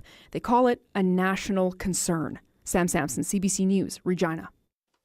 A new poll from Angus Reid suggests Canadian support for the war in Ukraine is dropping, especially among Conservative voters. The poll found 43% of Conservative supporters say Canada is doing too much to help. The survey also suggests Canadian interest in the conflict is falling. The Russian invasion of Ukraine marks its second anniversary on February 24th. Prime Minister Justin Trudeau is facing questions about a political scandal from last fall. It involves a man who got a standing ovation in the House of Commons. Later, it was revealed that man served in a Nazi unit during the Second World War. Now we've learned Trudeau invited him to another event that day. Kate McKenna reports. When Canadian lawmakers applauded a Ukrainian war veteran who fought on the side of the Nazis, the incident last fall made international headlines and embarrassed the country. Now we're learning there's more to the story. A new document shows Yaroslav Hunka was personally invited by the Prime Minister to a private event in Toronto to welcome the Ukrainian president to Canada. Hunka didn't go, but this revelation calls into question previous statements from the Prime Minister. In September, Prime Minister Justin Trudeau blamed the gaffe on former Speaker Anthony Rota exclusively. The Speaker was solely responsible for the invitation and recognition of this man, and has wholly accepted that responsibility and stepped down. This was a mistake that has deeply embarrassed Parliament and Canada. Now the Prime Minister's office says Trudeau didn't know Hunka, but his name was put forward for the event by the Ukrainian Canadian Congress, a group that hasn't responded to a request for comment. The PMO also says more than 1,000 people were invited to the event, but the Prime Minister can expect more questions about this, including questions about why Hunka wasn't vetted before he was invited to a private event by the Prime Minister. In a statement, the Conservative leader's office said Trudeau misled the Canadian people and is blaming everyone for this except himself. Kate McKenna, CBC News, Ottawa. A Canadian-Palestinian citizen journalist who disappeared in Gaza has just reappeared online. Mansour Shuman had not been seen for more than 2 weeks. He posted this video explaining his absence. Over 2 weeks ago, on one early morning, I had gone out with a team of volunteers to our city in Khan Younis in the west to check on the progress of our tent project there. Before we leave Nasser Hospital, we always leave our technology behind. Shuman says he did that so that he could not be tracked or targeted by the Israeli army. His mother had been asking Global Affairs Canada for help locating him. In British Columbia, the provincial cabinet minister who resigned over her comments on the Middle East says she will take anti-Islamophobia training. Selena Robinson stepped down as a cabinet minister, but she will continue to be part of the provincial NDP caucus. The CBC's John Hernandez reports. Selena's comments were wrong. They crossed the line. BC Premier David Eby didn't mince words about the controversial comments made by his now former cabinet minister. They were belittling and demeaning to a community of people that is already under profound pressure. Last week, during a panel, BC's advanced education minister Selena Robinson said modern Israel was founded on, quote, a crappy piece of land. Calls for her resignation have been growing. At a hastily organized press conference, Premier Eby confirmed she stepped down. The depth of the work that Minister Robinson needs to do in order to address the harms that she's caused is significant, and it is incompatible with her continuing as Minister of Advanced Education. It's a teachable moment. Haroon Khan is a trustee at Vancouver's Al Jamia Al Masjid Mosque and one of many community leaders who signed a letter calling on the minister to be removed. We certainly would extend our hands to engage with her. In a statement, Robinson said her decision to resign doesn't excuse her harmful comments. She says she will take part in anti-Islamophobia training. The former minister will remain in the NDP caucus. Late Monday, the Jewish Federation of Greater Vancouver said in a statement that they were disappointed that Robinson, who is Jewish, stepped down. The group says it lost a strong advocate. John Hernandez, CBC News, Vancouver. People across Nova Scotia are still digging out from as much as 150 centimeters of snow. Cape Breton remains under a state of emergency. Local snow crews there are overwhelmed. Ottawa has promised to send help. People are being asked to limit any non-essential travel as plows and tractors are trying to clear the roads and highways. At least 3 people are dead in a massive rainstorm that has been soaking Southern California. Officials say they were killed by falling trees. Downtown Los Angeles received 3/4 of the amount of rain it would usually get in a year, the result of an atmospheric river moving across the state. Steve Futterman has the latest. The rain is still coming down. A tough day for our city, a tough day for Angelenos. Los Angeles Mayor Karen Bass says LA continues to face the brunt of this atmospheric river. Things have improved a bit in the last 24 hours. The downpours are not quite as intense. But the LA fire chief says even a little more rain could cause problem. As the storm continues, there are many water-soaked hillsides that have the potential to slide. There have been dozens of mudslides, some homes have been destroyed, and with the hillsides completely saturated, there could be more. In the San Francisco Bay Area, winds equivalent to a Category 2 hurricane have brought down trees and power lines, leaving thousands without electricity. The storm's impact is now being felt in other states. In Nevada, an avalanche brought on by heavy snowfall trapped a number of people.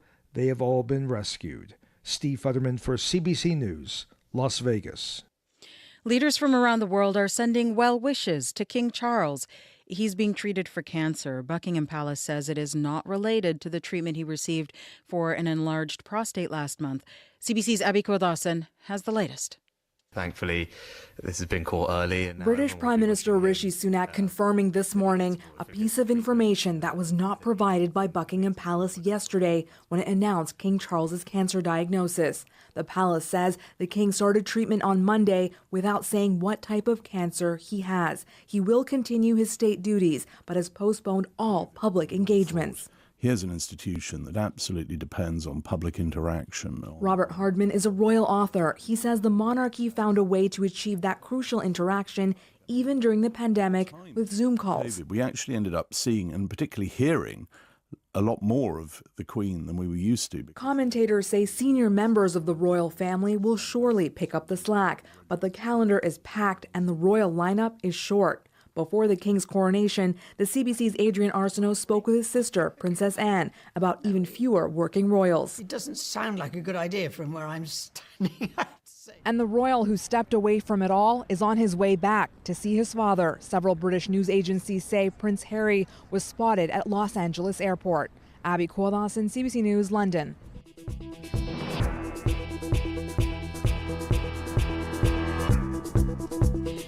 And that is the latest national and international news from World Report. News anytime, cbcnews.ca.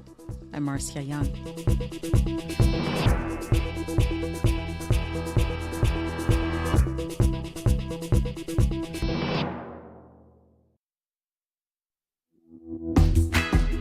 Well, still wet and mild and feeling like spring out there. Good morning, everyone. I'm Mercy Marcusa. We're live in downtown Winnipeg on CBC. 89.3 FM, 990 AM on the app or YouTube. This is the morning show, and thanks for spending some time with us. This hour on the program, we're going to talk about a letter that was written from the point of view of a nursing student. Nursing students, in fact, from multiple universities across Manitoba are now raising concerns as they work toward getting their credentials. We're going to have a conversation with the Canadian Nursing Students Association just before 8 about what one nurse is hearing from students about after releasing this open letter to the public and what changes they're looking for in the healthcare system that might improve their lives and their prospects moving forward. And we need more nurses, we need retention, so we're going to hear their voices this hour. But we begin with a conversation about black hair, which is often missing from hair school. And we're here what a local stylist is doing to try to change some of that training. Stay tuned. Right now, let's go to Heather Wells, and then I should mention that we're going to hear about something that's been developing on your morning commute today. But first to Heather with headlines and developments. Good morning. Good morning. Well, critics say a plan to fold a Northern hockey team for the sake of competition would be a disservice to the players. The Norman North Stars compete in the Under-18 AAA League, and that league is considering a proposal to fold that team. The president of the North Stars, Chris Menard, says his team has a lot of Indigenous players, and to ask them to leave the North at such a young age to play hockey would be a disservice. We'll hear more. And the report is going to look at ways to help Winnipeggers struggling to pay their water bills. St. Boniface Councillor Matt Allard has raised a motion asking for options to protect people against high water bills. I'll be back with more Manitoba news at 7:30. All right, thank you, Heather. You're welcome. Why don't we start with the commute, because that's where there's developing news this morning. So what's happening, Nolan Taylor? Good morning. We got a phone call from Chris just ahead of the 7 o'clock news about an incident northbound and southbound Pembina Highway, just south of Confusion Corner. Chris actually said the intersection just south of Confusion Corner, which would make it Jesse Avenue. And Chris mentioned that both directions are closed and emergency vehicles are on scene, what he described as several emergency vehicles on scene. We will also be on scene here at CBC to find out exactly what is going on and hopefully get you updates as soon as we can. Other than that, take care out on Manitoba's highways. We're still dealing with some fog out there, as well as some slick road conditions as reported now by a couple of drivers out there on Manitoba highways, especially the Highway 16 just outside of Neepawa. If you see anything else out there on your commute this morning, do give us a call on the CBC commuter line. The number is 204-788-3093. All right, thank you, Nolan. Yeah, of course. So it couldn't be a worse spot, right? Pembina Confusion Corner, and hopefully no one's hurt in what happened there. So we'll get more details. A crew heading to the scene, as we mentioned. Abby Adiyemi, this warm weather continues. Good morning, Winnipeg. You're currently at 1 degree as you head out this morning. Be prepared for periods of drizzle, which are expected to end later this morning. And then we see some cloudy skies, but you need to keep your eye out because the freezing drizzle is going to return later, and then you see patchy fog with near zero visibility at time. So if you're commuting this morning, you might be seeing that patchy fog here and there. But as we move through the day, temperatures are expected to reach a high of 2 degrees. Currently, Winnipeg is at 1.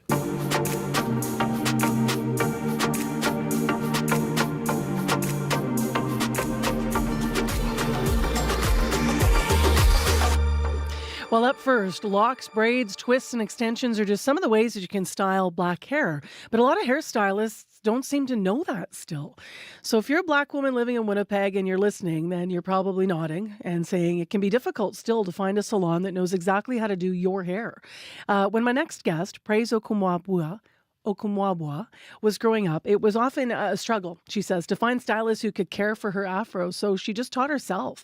Now she's the owner of Fresh Air Salon. She's taken upon herself to teach more Manitoba hairstylists how to do black hair, and is in studio now. Hi, Praise. Hi, good morning. So tell me about this. I mean, how pervasive is this that still people just don't get your hair? I think it just starts with the hair industry in general and how it was laid out. We were trained specifically on hanging hair is what I'd call it. Okay. So as soon as it grows out of your head, gravity, it will hang down. There's nothing you can do about it. So in hair school, they teach you how to do all kinds of services on hanging hair. Now, if your hair does not hang, in hair school, they will tell you to make it straight and then apply what they taught you. So basically, you come out of hair school and you can do all kinds of things on hair that hangs down. But if hair grows directly out of your head and does not hang down, nobody is going to cut your hair or knows how to cut your hair. Essentially, even like black hair, that term is not even the right term because not everyone that is black or African or Caribbean has an afro. Some people are Caucasian and white people that have afros. So I call it, now we kind of changed the term to make it like afros and other hair types that don't fall in what you learn in hair school. So there's a whole bunch of hair types that are just left out. And so like myself and many other afros, you are then having to just figure it out yourself. And YouTube, the dawn of the internet, at this point, a lot of people have just taught themselves and DIYs and all that kind of stuff. So your hair, for people on YouTube, they can see your great hair, but for people that aren't or listening to the radio, your hair doesn't hang. It does not hang. I have an afro by definition. It is more of a shape around my head, so I'd be using words like diameter and out and big, not long, or the words that kind of like provide a weight line. Those are terms hairstylists know. I don't know. But like a bob, Mhm. you know what that is? Everybody kind of knows what Yeah, that is. my It's hair is like straight as poker straight, so it'll fall yeah, straight so down fall like you're saying straight. You can have a gravity. bob. Yeah. I Yeah. do not have a bob. So like this would be an afro. Yeah. So when you think about what you wish stylists would learn in school is would you rather have for your hair? You said they would straighten it first before they're going to cut it. They wouldn't just natural cut it. No, because there's nobody. You don't learn that. It's essentially, for all intents and purposes, cutting a hedge or like topiary. You just have to shape it. It's different more skills. about So if they would start even introducing that as they're introducing to you to the hairstylist how to cut your hair or bob, and then how to cut this. Like they got to learn at the same time, and then you just have the skill to cut any type of hair wherever it falls on the spectrum of hanging or an afro or whatever you want to call it. I love that you're changing the language too. I think it starts there because when we were talking about even providing the surface, like what is black hair? Not everybody has black hair, but they have texture. Even texture was not proper because everybody has texture. That's not really a type. So trying to figure out what's a word that we all know, like bob, but we can say that like, oh, people say it all the time that have hanging hair. Oh, my hair, when I wake up, sometimes it's like an afro. Like, we know what that means. It kind of defies gravity. It's out. You've been running a course, this course we're talking about for 3 years now. What were you noticing that made you want to start it? And I'm just wondering specifically about the local landscape, because you and I off air were talking about, years ago I visited some of the salons that have been long running in Winnipeg that would have specialized in non-hanging hair. And it surprises me that still all these years later, we're not further ahead with understanding how to cut, different people's hair. I think like everything, like most people, everything really changed after COVID and the time that you had off. So I definitely had a lot of time. And it was a problem for a while. I am currently sitting on the board of apprenticeship, so they brought me on to try to add it to the curriculum. So in Manitoba now, you will learn about afros and other hair types in Unit G. And then we also provided that program to stylists who are finished to take one-on-one training on learning how to. It was 12 weeks. We've ran it 3 times. A group of stylists will come every Sunday, and I teach them. And people that have reached out. A lot of people, I find even the younger generation, they're the ones that seem to be like, how come I'm not learning about this? Versus my time and people, my generation would never even ask. You just are like, yeah, I'm done, I'm a hair student. You don't think, can you actually do all hair types? You can only do one type. And even then, there was no language to tell us that there's other hair types. And people who had who were white or had not African American, African Canadian, or black that had afros, they themselves were like, I don't get my hair cut, or I hate my hair because it gets chopped up and it's not. So it was like I know there's been a need forever. And so what you said there in terms of, you kind of said we wouldn't ask, we were just sort of going along with whatever was being taught, even though you kind of knew a bunch was being missed. How is the problem we're talking about today systemic, like part of a larger issue? Well, I think we do. When I teach the course, I start with history and just about how it all became to be, how this place became to be, and then how hair became to be the industry. And it all kind of comes down from the people that were making the rules and decisions did not have afros. So I think when you're trying to set something up, you're doing it for the people that you represent and vice versa, that kind of thing. So I think it was indicative of the time when people that didn't have hanging hair or didn't look like the majority were just left out intentionally. That doesn't matter. And so for us, with afros, if you want to sit at the table, relax your hair kind of thing. Then you can go anywhere and get a blow dry. And even then, the products that were taught weren't proper products, but you just, people did what they could. And there's a lot of stylists that taught themselves or had African family members and family members with afros that just learned. But generally, the product base, even that's products are being made not from the industry supporting, they're just the masses, So how often, Praise, did you leave with bad hair? And go home and go, oh my gosh, you're not even going, because you grew up in Brandon, I grew up in right? Brandon. My mom did my hair till I was 12, and then I came to Lola's. Yeah, I got my hair relaxed, lots, and I had relaxed hair till I was 18, and then I just cut my hair. I did a big chop, we call it, shaved my head off. Shaved my hair off, and then started the journey on my own. And I just felt like this is what my hair wants to naturally do. Why can't it be beautiful? Why can't it be amazing? Now, you're starting from the grassroots of the teaching and the knowledge and getting more stylists in the system, but we alluded to Lola's, one of the longest running stylists here, that specialized in all kinds of hair in Winnipeg. They used to be just up CBC way on Portage. Do we still, in terms of salons, in terms of places to go, is that still an area of growth that we're missing in Manitoba? Yep, most definitely, because I think it starts with the people in the salon that are able to do that service.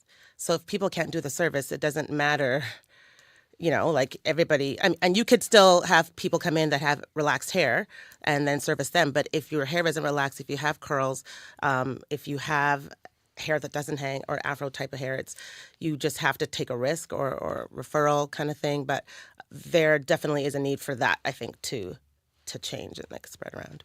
What would you like to say this morning to those women who are frustrated and people rather who are frustrated and listening that like you have had that experience? That's trying to get their hair done. Loaded. What can I say? I think that it starts with maybe doing some like light internal work to say like knowing if I take this journey, like it's going to be difficult because there's not a lot of people that are going to be able to help me, but know that we are out here. Like I'm out here, there's people out here with afros that are thriving. So like as much as you feel like you might not, be accepted at your workspace or be taken seriously, there are people out there. It's just a matter of looking through, finding avenues to make that connection. But hold steadfast. We're here for you. How are you doing with your salon with Fresh Hair? I know you pride yourself on cutting all types of hair. So we're doing pretty great. We have a pretty diverse staff, and a lot of the stylists, the younger ones for sure, want to learn more, so I can teach them. They can kind of like follow me, watch me. When we run the classes, they can sit in on them. So working at the salon definitely exposes you to that.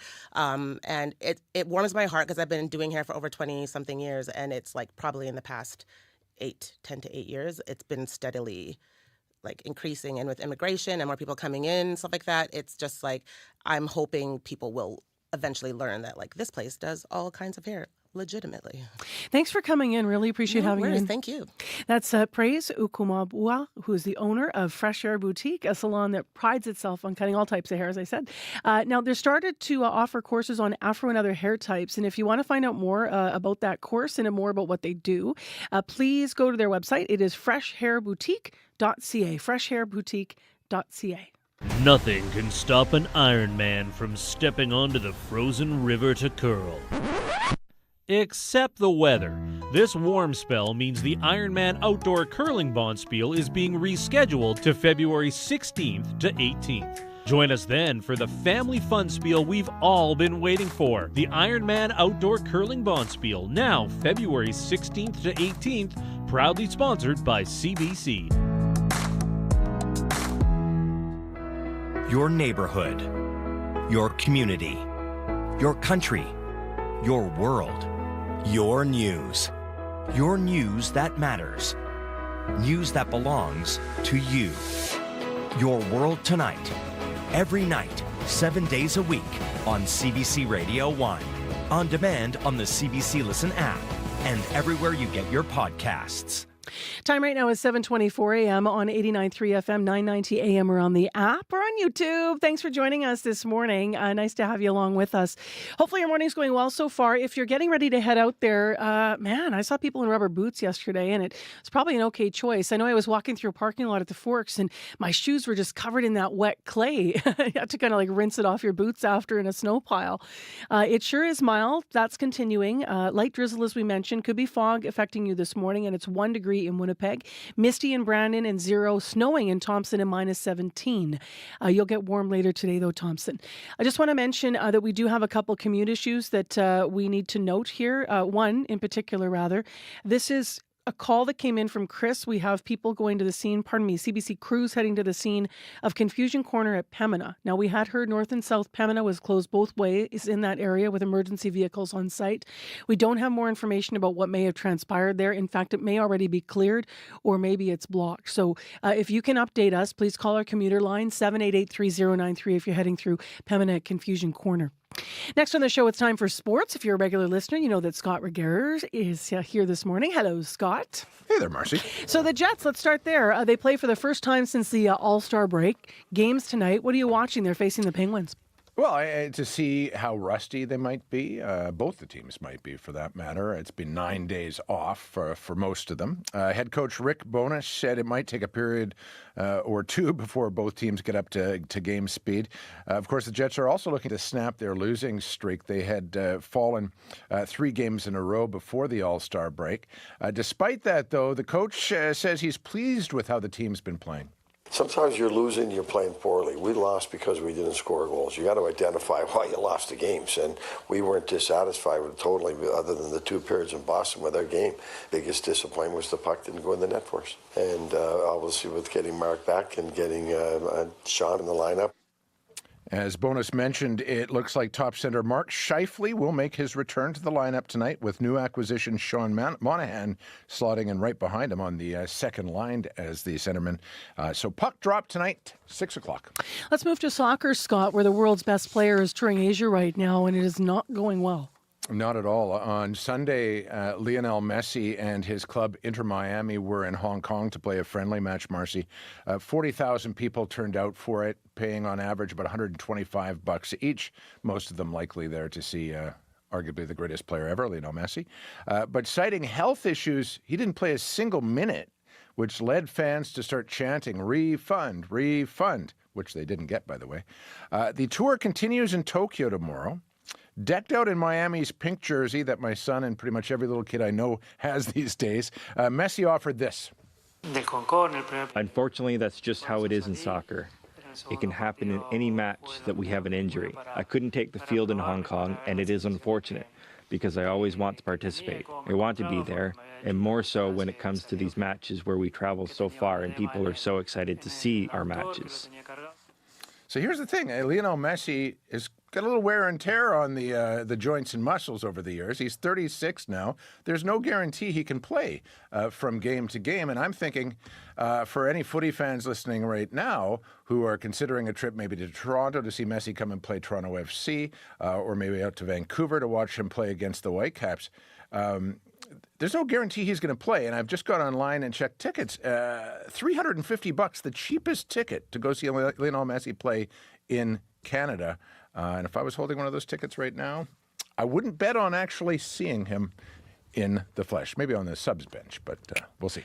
Well, on the topic of betting, before you go, what's the latest ahead of Sunday's Super Bowl? The romance between you-know-who. The relationship between Travis Kelce and Taylor Swift helping drive up interest in the game, Marcy. About 73% of adults south of the border say they now plan on tuning in, which is better than 10% higher than in previous years. Music to the ears of Roger Goodell, although it's also meant the NFL commissioners had to bat away suggestions the romance has been manufactured by his league. I don't think I'm that good a scripter or anybody on our staff. I think it's, listen, there is no way that I could have scripted that one. Let's just put it that way. But she's a remarkable performer. She knows great entertainment. She's the best of the best. And having her come to NFL games, have her a part of that is nothing but a positive. Now, I'm no conspiracy theorist, but isn't that what you would say if this was all scripted? In any case, the game itself, San Francisco, 2.5-point favorites to beat Kansas City on Sunday. And just before I head off, I should have done the Taylor Swift stuff after this because it's been a bit disappointing for Bombers fans. 3 Down Nation and TSN both reporting the Rough Riders have agreed to terms with Jamarcus Hardrick, the all-star O-lineman, top in the West for the Bombers last season. Wow. We're a week until free agency, but that's a massive loss for the blue and gold. Yeah, it really is. All right, thank you. Scott, talk to you tomorrow.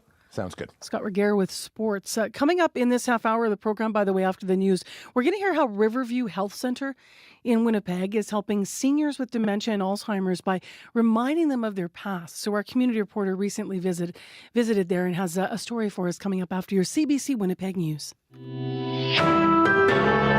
This is CBC News. Good morning. I'm Heather Wells in Winnipeg. At 7:30, it is 1 degree in downtown Winnipeg. Periods of drizzle ending this morning and a high today of 2.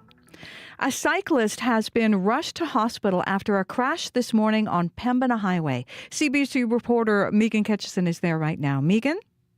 I'm here, Pembina at Garwood, and what we have in the middle of the intersection here is a bicycle on its side, broken glass, and a truck over by the boulevard. Winnipeg police have shut down Pembina Highway southbound at Garwood because of this crash. We're told it happened just before 6:30 this morning, and that one person has been taken, the cyclist, one person has been taken to hospital in critical condition. We don't have much more information other than that. Police, again, have put up the police tape for southbound traffic, and a lot of it is being turned down through the residential street, so traffic on Pembina Highway southbound is very much lined up. If you're heading northbound on Pembina at Garwood, the left lane is gone where the truck involved in the crash is parked, and police are blocking that. Reporting live, Megan Ketchison, CBC News. Thanks so much, Megan. A growing swell of support for a Northern Manitoba hockey team. The Norman North Stars compete in the Under-18 AAA Hockey League, but the league is looking at ways to make play more competitive among its teams. It suggests one way would be to fold the teams in Thompson and in Kenora and send those players to one of 10 other teams in the province. Chris Menard is a former player and president of the North Stars. With, Norman having so many Indigenous hockey players, to ask them to have to leave the North at such a young age to go play hockey, I think would be a disservice to our Northern players. The league says no decision has been made, but it says data shows the league's current structure is not fair or equitable to players across the province. A report will look for ways to help Winnipeggers struggling to pay their water bills. St. Boniface councillor Matt Allard has raised a motion asking for options to protect people against high water bills. City staff told the Water and Waste Committee yesterday they're already looking at that as part of the poverty reduction strategy. Committee Chair Councillor Brian Mays says it's hard for the city to charge customers based on income because the city doesn't know how much people make. The staff are trying to take a look at, are there some low-income cutoff numbers we could use? Is there some way of helping people out who are at a low income, and this is proving onerous? It's a valid concern, but it's not easy to implement. The city doesn't track everybody's income. If approved by council, the report goes to the committee in September. A second family is suing the city and Festival du Voyageur over last year's walkway collapse at Fort Gibraltar. 17 children and one adult were sent to hospital when the walkway at the replica wooden fort collapsed during a field trip. The parents say their son suffered a nerve injury after his left arm was fractured. They say he has lost the use of that arm and may never fully recover. They also accuse the city and Festival of failing to properly inspect and maintain the walkway's, quote, hazardous state. The accusations have not been proven in court. No statements of defense have yet been filed. A city spokesperson tells Radio Canada they have no comment. A similar lawsuit was filed by another family last August.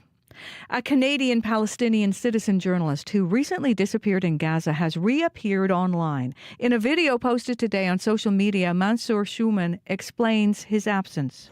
Over 2 weeks ago, on one early morning, I had gone out with a team of volunteers to Khan Yunis in the west to check on the progress of our tent project there. Before we leave Nasser Hospital, we always leave our technology behind. Schumann says he leaves his technology behind so he can't be tracked or targeted by the Israeli army. His family had been asking Global Affairs Canada for help in determining his whereabouts. Schumann became a Canadian citizen in 2006. You can hear the latest national and international news coming up on World Report at 8. Well, getting heated up over pottery. They've come from far and wide to prove that they can throw it down under pressure. The Great Canadian Pottery Throwdown on CBC TV is hosted by actor Seth Rogen and Jen Robertson from Schitt's Creek.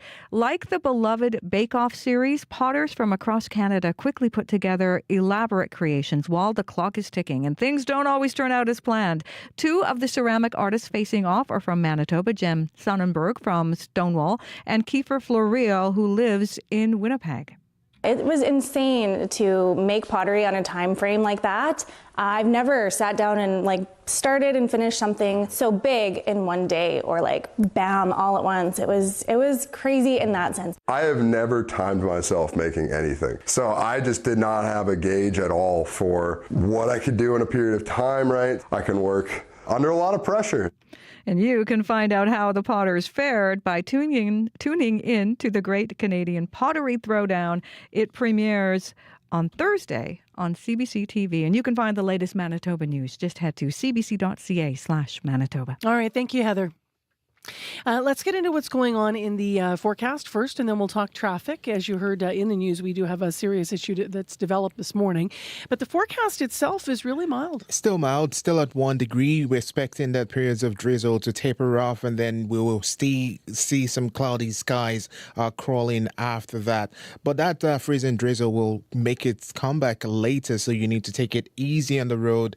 And the high for today in Winnipeg will be reaching 2 degrees. Going to Brandon now. Brandon has mist and that fog advisory there. You're currently at 0 degrees, and of course the rest of the Westman is going to be seeing a cloudy day. 60% chance of snow this morning with a risk of freezing drizzle. Thompson is currently at -17 with light snow, and then the period of light snow will end as the mid-morning time comes closer. Then it's going to clear up, and you'll be seeing some fog patches also come and go. Temperature will be falling to -18. Good morning, Churchill. You're currently at -28. It's clear up there. Later will be sunny. Temperature will be falling to -29.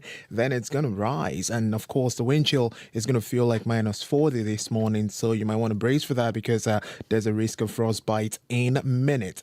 Gimli is currently at 0. With periods of drizzle ending this morning, and then we'll be seeing a high of 1.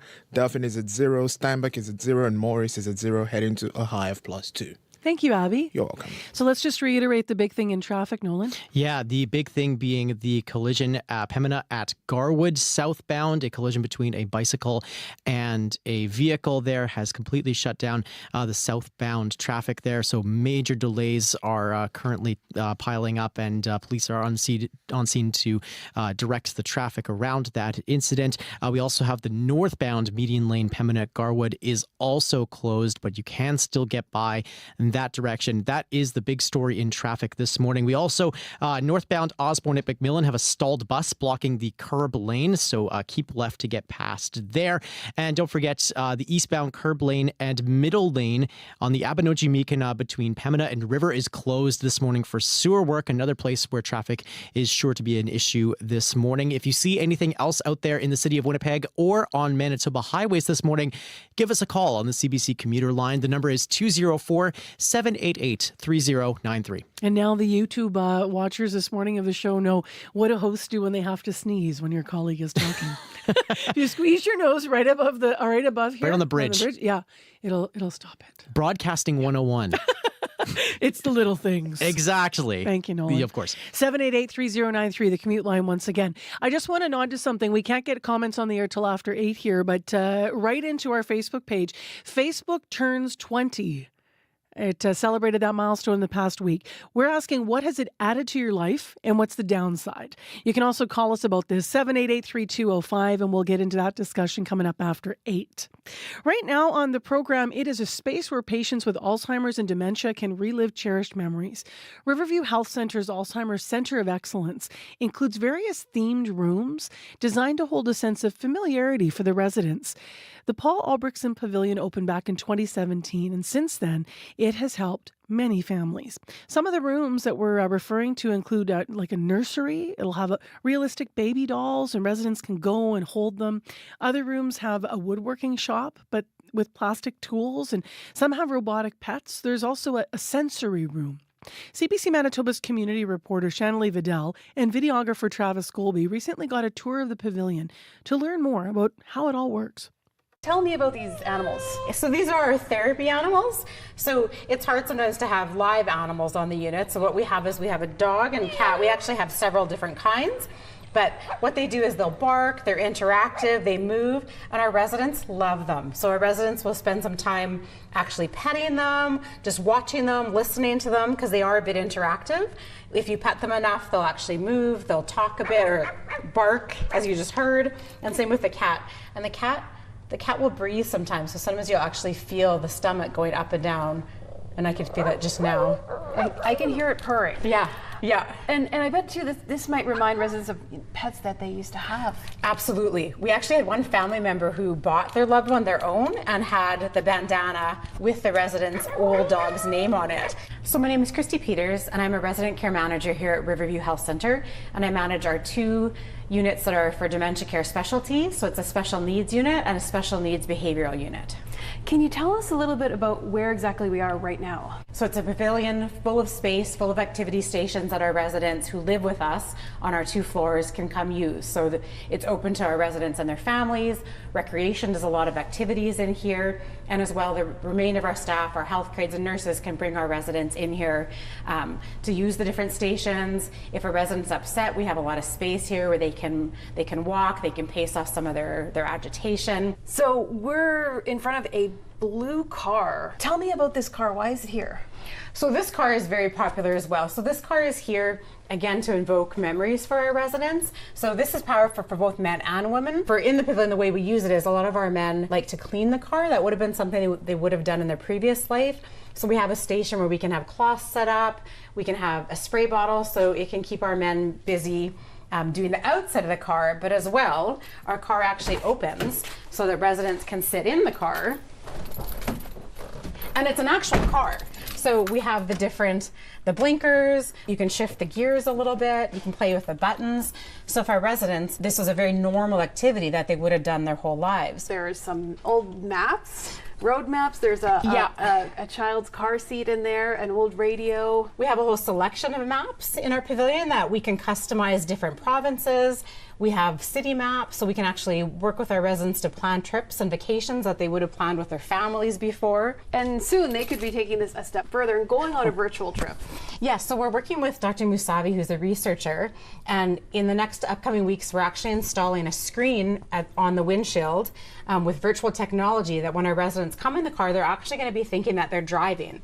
There's going to be some visual stimulation so that our residents can drive and actually see a screen and where they're going to be going. So it's going to be really interesting, and it's looking at will it enhance our residents' mood and their quality of life. Revisiting those memories, how does that help the residents here? Well, I think it's a few things. So one, it brings back powerful memories of love, joy, happiness.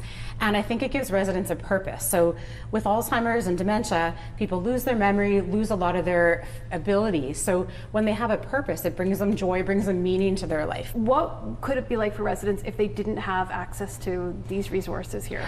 Well, I think it would be a detriment because, again, with dementia, with Alzheimer's, it's harder to find activities if you're just on your everyday unit. So this gives people, again, meaning and purpose. And without that, I would say we'd see an increase in behaviors, an increase in agitation. You can increase depression. So by giving our residents more positive experiences and actual easy opportunities for them to enhance their quality of life, again, it's better for their mood.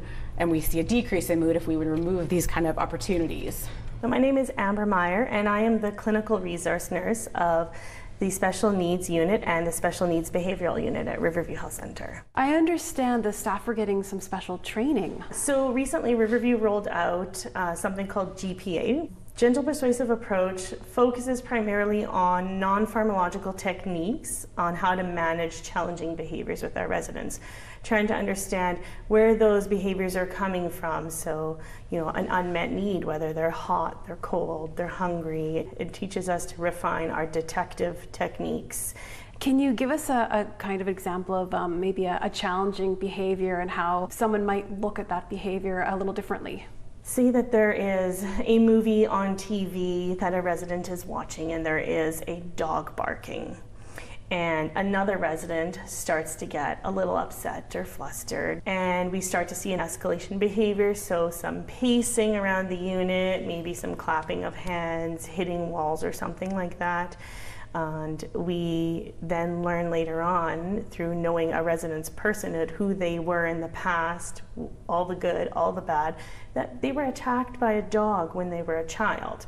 So the bark of a dog on TV has frightened them to the point where they've gotten to a point where they feel that now they need to really protect themselves because they feel like there's a dog around, I could be attacked. So really learning who our residents are as a whole and tailoring our approach to them.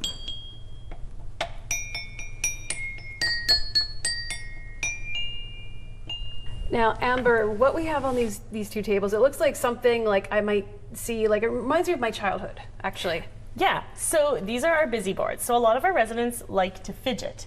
So these are all things that we have likely done in our lives. So we have our bike horn to remind us of our childhood.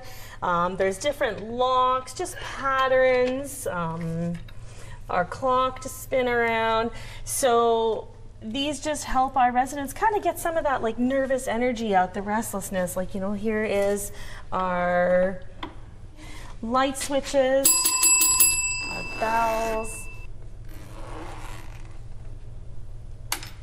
Amber, we are in a one room that has a few different stations, and this one here looks like it could be my grandmother's dining room.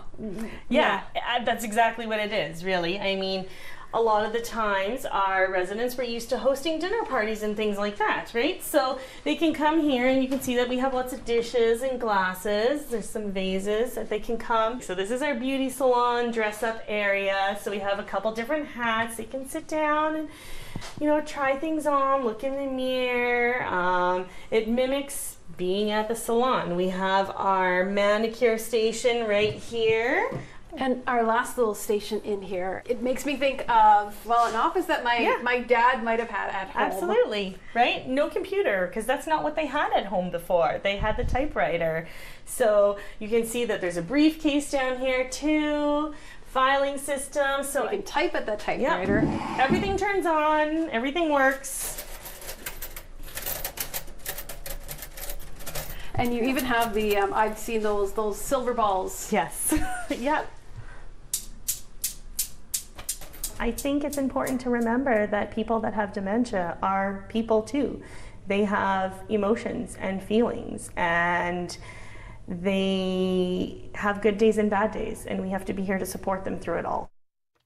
CBC Manitoba's community reporter Shanley Vidal out speaking at Riverview's Health Centre's Alzheimer's Centre of Excellence with the folks there that operate that program. If you want to see the video, by the way, Travis obviously shot this, our videographer Travis Golby, who I mentioned. You can check that out on our YouTube page.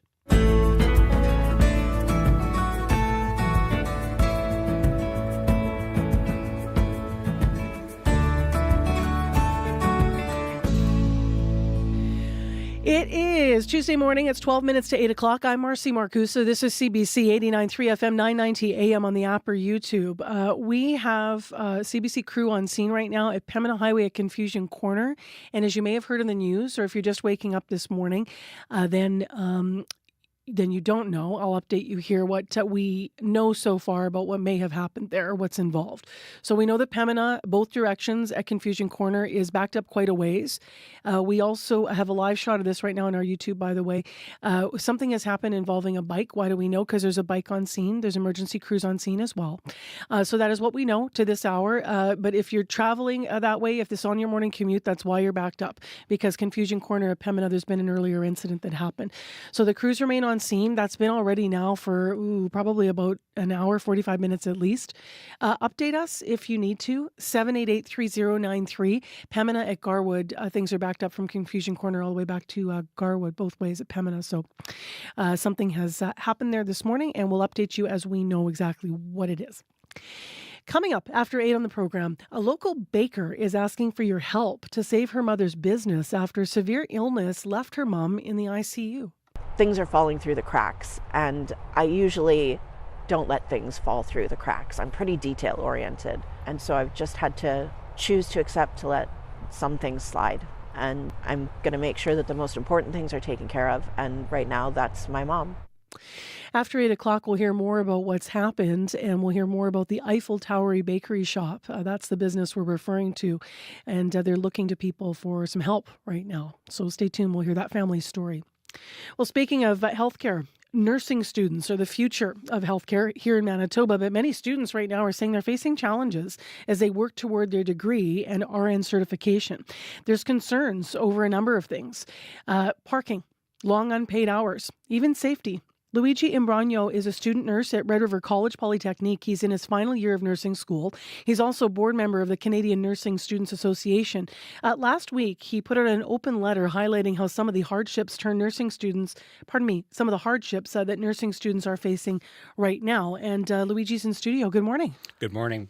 So can you elaborate on the concerns that I raised that are part of your letter, and parking, for example, long unpaid hours? What's it like? Yeah, so I've chatted with over hundreds of students since I got back from Edmonton. We had our national conference where we had great speakers tell us that we are the future and we need to, demand safe conditions and things like that. So I took that to heart and came back to Manitoba and, discussed with my colleagues at all institutions, whether they're LPNs, RPNs, RNs, and everybody was saying the same thing. There's a kind of financial insecurity that comes along with nursing school. From the start of the program, we're told working outside the program is not recommended because of the demands of the program, and then also having to be in the hospital 1 to 3 days a week for that clinical aspect where we're putting into practice what we're learning in the classroom. So working outside the program is discouraged and, not easy to do. And then on top of that, paying tuition to be in the hospital for 12 hours, giving that unpaid labor, paying up to $24 to park nearest the hospital, or that safety piece comes in where students are parking 3-4 blocks away where they can save $1. And I've heard students are getting chased to their cars or catcalled and harassed just, by people on the street. In what areas of Winnipeg have you been hearing that about? Around HSC and St. Boniface mainly. Okay. Yeah. So I've heard that a lot where, that's where the parking is the biggest. And especially around St. Boniface with construction going on, they've reduced a lot of their parking near the hospital. So students are parking at the Norwood Hotel or, areas like that. There's a poignant piece of your letter where you write, quote, "If the health authority deems us competent enough after 450 hours of clinical training to contribute to the staffing crisis, it raises the pertinent question of why the rest of us are expected to do so without compensation." Well, exactly. You could have a classmate that is in the exact same spot in the program of you with the exact same training and education, but they were lucky enough to get one of the undergraduate nursing employee positions. So they would be doing the same thing as you in clinical, except they get, paid for it. They're supervised. Everything is the same as if you were in the hospital for clinical, and you're still being supervised. And that 450 hours is what the government deemed acceptable for, skills and competencies to work in a acute medicine, surgical, or mental health unit. What do you hope is heard from what you're raising in this letter? Obviously, a big focus right now of the NDP, provincial government, is retention of nurses. So I'm wondering whether or not part of this is saying you're going to lose us if you don't fix these things. Can you kind of tell us what you're hoping the response might be? Absolutely. Just an easing of that financial insecurity we're all feeling. So with this, after our theory is completed in the program, nurses have to do 450 hours of consolidated senior practicum. So that equates to about 3 months of full-time work. So you're not being paid for that, and most Manitoba student aid will end after that theory period is over. So now you're entering this last portion of your training, the last step to become a nurse. You're in a mountain of debt. After this, you'll need to pay for your NCLEX exam, which is your licensing exam, and then also pay the College of Registered Nurses up to $1,000 to register. So those are upfront costs we have to pay after working 3 months of unpaid work, after 4 years of unpaid school. So there's not a great deal of support for students, and then especially for new grads coming out. And so a lot of the nurses I've talked to said they don't plan to practice in Manitoba when they graduate. They're fine getting their education here, but a lot of them said they plan to go otherwhere. And, not that it's going to be great in other places, but it's not great in Manitoba, that's for sure. It might make someone say, after that, after going through all that and incurring the debt and facing the concerns you're talking about, why would you leave then? What are you hearing from people about that? Because by the time you get to that point, you're at the point where you're going to be paid. Are you just so frustrated by being here? Or a general frustration with the province, because as we hear on the news all the time, registered nurses that are working aren't being treated, great right now, and there's struggles they're facing. So I think it's just that the grass is greener on the other side type thinking, that we've just been not treated well by the province for years and years and years. and we're hoping that it's going to be better somewhere else, or the students that plan to leave are hoping that somewhere else is going to be better. And a lot of places, Manitoba included, offer signing bonuses and things like that. So I think have their sights set on what's going to ease the financial security the most. So specifically in your letter, you call for immediate things. You say there are immediate steps that students and hospitals can collaborate on. Where does that start? So parking would be the biggest thing. So that would ease the transportation and safety concerns. So if students didn't have to worry about their card getting declined for $24 of parking, then they can park right at the hospital and not have to worry about walking 4 blocks at 5 in the morning or 8 p.m. alone. So that's something that the institutions, our educational institutions, and the government can all work together on. How are students working around the challenges you've raised so far? So a lot of them are still working, trying their hardest, and then just showing up to class at 8:30 the next day with no sleep, or they're relying on family members to help drive them to places and provide that financial support. They're doing whatever they can, really. And when you say with no sleep, what is the change that would allow for better balance for students? Well, if we got some sort of stipend or some sort of payment throughout the program just to ease some of those financial concerns. So you'd still be tired, but you wouldn't be having the stress of the debt. We wouldn't need to be working till 11 p.m. the day before we had a class or a test if we knew that money would be coming from somewhere else. Got it. You're not going to be picking up other things to be able to pay the bills, the rent, whatever it is. Exactly, because they're finding the time where they can, which is often in between tests or clinicals or things where they should be using that time for self-care or for studying or for things like that, but instead they need that money to work. Will you stay in Manitoba? How are you feeling about the job as you get ready to graduate nursing? Well, I've talked to students and nurses across the country, and really this is a nationwide problem. It's something that really isn't going to be better anywhere you go. I love my family and my friends, and I plan to stay in Manitoba. But I do really, I'm here for a reason. I'm here to advocate for change because I don't want to enter a work environment that is going to perpetuate this kind of treatment of nurses or student nurses. And just as a last question, have you taken your concerns directly to Shared Health, and have you had a response? I have. So I reached out last week on Thursday to Shared Health, as well as the HSC, Grace, St. Boniface, Vic, Concordia, Seven Oaks, and I have not received responses back from the region yet. Thank you very much for coming in to tell us about this letter and the concerns that you've heard from nursing students. Appreciate it. Absolutely. Thank you for having me. That's Luigi Imbrogno, a student nurse at Red River College Polytechnic and a board member with the Canadian Nursing Students Association. So we have reached out to Shared Health for a comment. Our request, late yesterday, we have not yet heard back. If you want to weigh in on the listener line, especially if you are a nursing student, we would love to hear your perspective and your concerns. 788-3205. Heather Wells is in to update the news. Good morning. Well, a cyclist is in critical condition this morning after being hit on Pembina near Garwood. Police are still on the scene. Southbound Pembina at Garwood is backed up 4 blocks. Northbound traffic reduced to 1 lane. People turning onto residential streets, which are also backed up. So a bit of a tangled traffic story in that area. We're going to bring you the latest coming up at 8:30. And critics say a plan to fold a Northern hockey team for the sake of competition would be a disservice to players. The Norman North Stars compete in the under-18 AAA Hockey League. The president of the team says they have a lot of Indigenous players, and to ask them to leave the North at such a young age to play hockey would be a disservice. I'll be back with more news at 8:30. Thank you, Heather. You're welcome. 1 degree light drizzle in Winnipeg. Obviously, you've heard about the traffic issue. That's the big one, a confusion corner in Pembina. 788-3093 if you need to update anything. Coming up after 8 on the program, a local baker is reaching out for help. She's asking Winnipeggers to help save her family business after severe illness has left her mother in the ICU fighting for her life. We'll hear the family story and the business story coming up after 8. Stay with us. On Cue with Tom Power. The comedian Kathy Griffin has been doing stand-up for decades, but it hasn't been a smooth road for Kathy. From losing her mom and her sister to going through lung cancer, she's now on the other side, and Kathy's embarking on a new tour called Life on the PTSD List. I'm so thrilled that people have said, we don't want you to hold back. That's coming up on Cue, followed by Commotion with Elamine Abdel Mahmoud on CBC Radio 1, the CBC Listen app, and everywhere you get your podcasts. The CBC News is next. Coming up in half an hour, It's The Current with Matt Galloway. The ruler of Dubai has promised to modernize life for women in his country, but some of the women in his own family, born into luxury, have risked everything to run away and escape his control. A new podcast looks at why, coming up on The Current. This is World Report. Good morning. I'm Marcia Young. The head of Air Canada says it is working to provide better service to passengers with disabilities.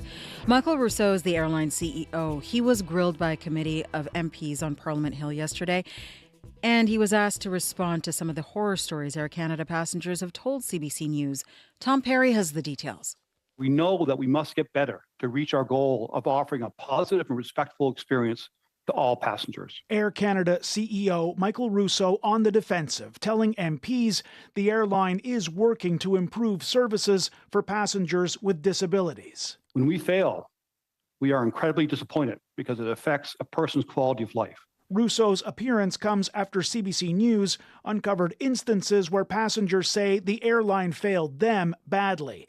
A BC man who uses a motorized wheelchair forced to drag himself down the aisle of an Air Canada plane. Another man who says he was dropped and injured by crew trying to lift him out of his seat. Mr. Rousseau, I wanted to understand the corporate culture that would allow for dehumanizing passengers and violating their human rights. And MPs, including New Democrat Bonita Zarrillo, confronted the Air Canada chief. Mr. Rousseau, have you ever been deplaned physically by a baggage handler? No, of course not. Have you ever been deplaned on a catering cart? No, I haven't. Ever been forced to get on your hands and knees to deplane? No, I have not. This is the reality of people with disabilities who have shared some of their stories with me. Rousseau says Air Canada has brought in new measures and better crew training to make sure incidents like this don't happen. But MPs on the committee sounded unconvinced. Tom Perry, CBC News, Ottawa. Today is day 2 of the criminal trial of a high-ranking former member of the Canadian military charged with sexual assault. Hayden Edmondson was the military's head of human resources. He has pleaded not guilty and denied any wrongdoing. As Kayla Hounsell reports, his accuser will testify again today. It's been very stressful on her and her family. Paul Champ represents the woman accusing retired Vice Admiral Hayden Edmondson of rape. He's charged with 1 count of sexual assault and 1 count of committing indecent acts. The woman, whose identity is protected under a publication ban, told the court she was deployed on a Navy ship more than 30 years ago. Part of her job was to wake officers for their night shifts. She said Edmondson's behavior progressed. She eventually found him naked. Then, she testified, he raped her days later. Edmondson was one of several high-ranking military members accused of sexual misconduct in 2021. Champ says the start of this trial is a long time coming. We have seen very few cases that have made it to trial and very few convictions of senior officers, notwithstanding this massive number of women who came forward. Edmondson has pleaded not guilty. His lawyer has said he looks forward to restoring his reputation. Kayla Hounsell, CBC News, Ottawa. Nikki Haley's campaign says she has asked for protection from the U.S. Secret Service. Haley is Donald Trump's last major challenger for the Republican presidential nomination. She told the Wall Street Journal she is getting a growing number of threats. The Secret Service often provides security to some presidential candidates. U.S. Secretary of State Antony Blinken is in Cairo this morning. He is there to help push for a truce in the Israel-Hamas war, a war that some say is causing more economic hardship in the occupied West Bank. It's run by the Palestinian Authority, but many Palestinians are accusing Israel of punishing them for the actions of Hamas. The CBC's Chris Brown has more from Ramallah. This is the production line for Alibaba Chocolate Wafer Cookies, a successful Palestinian family business just outside of Ramallah that's been rocked by the economic fallout from the October 7th attacks. Operations manager Majid Sinokrat says the Gaza portion of his business is totally gone, destroyed. The warehouses, the delivery vehicles, and 10 staff are missing. I don't know if they are alive, they are dead, we don't know. In the West Bank, Israel's security services have increased roadblocks and checkpoints to thwart terrorists, they claim. But Sinokrat says the delays and congestion, sometimes hours long, are disrupting supply chains. I don't know why, and it's just something to put obstacles for the Palestinian economy. 1/3 of that economy was made up of Arab-Israeli purchases in the West Bank and from Palestinians who earned incomes in Israel. Now, their work permits have been cancelled, meaning a lot of the spending money has dried up. Around 48% of the written checks are returning. Palestinian economist Samir Hulea says people are scraping by. You will not have shelter, you will not have salaries, you have nothing. Things will erupt. Israel's government defends the measures, saying there have been hundreds of attacks committed by Palestinians in the West Bank since October the 7th. There have been discussions about easing the restrictions, but the Netanyahu government's far-right ministers are opposed. Chris Brown, CBC News in Ramallah. People in Senegal are outraged over their government's decision to postpone the presidential election. They were supposed to go to the polls this month. Now the vote will not be held until December.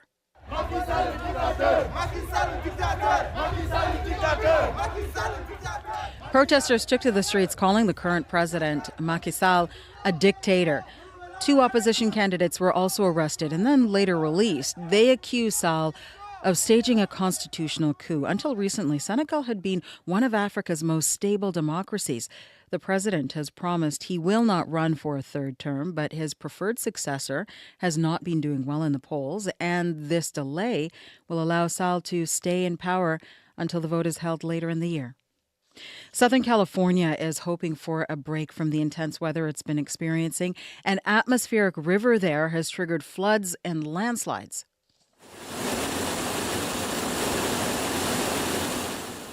Water flows like a river down a residential street in Studio City. The floodwaters picked up boulders and pushed around vehicles like they were toys.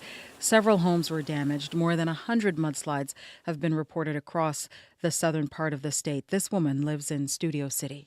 There was like fencing and a refrigerator and like construction materials and a huge river of water. We live in a canyon, so we're used to like the overflow of water and a lot of trees falling and power outages, but this is, next level. At least 3 deaths are being blamed on the storm and falling trees. Turkey is marking 1 year since a strong earthquake rocked its southeast. More than 53,000 people were killed by the 7.8 magnitude quake. Thousands more were killed in Syria. Cities crumbled. Millions of people have been left homeless. As Sasha Petrusik tells us, Turkey's government promised to rebuild, but those promises have been broken. At the epicenter of last year's earthquake in the shattered city of Kahramanmaraş, children play beside their temporary homes. Each one is about the size of a shipping container, and rows of them make up 40 makeshift container cities across southeast Turkey. Ali Riza Gazaloglu's family has lived here for months. We used to be a happy family with jobs and a good life, he says.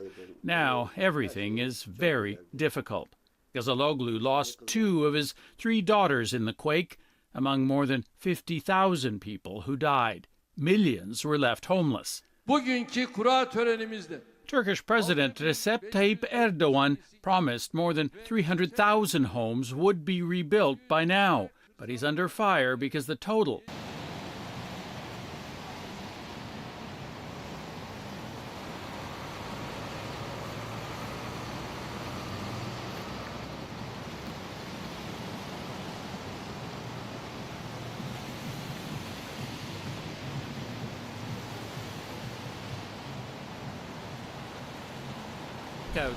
and the fear of more tremors.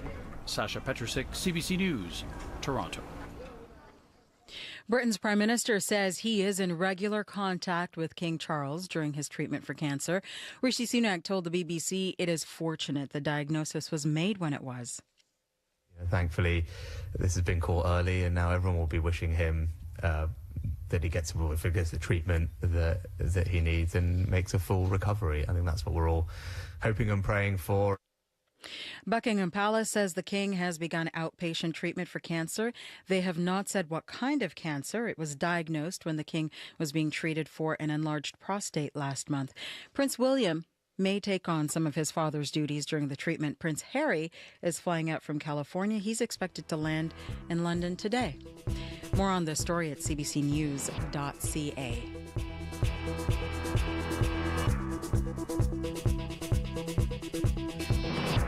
And that is the latest national and international news from World Report. I'm Marcia Young.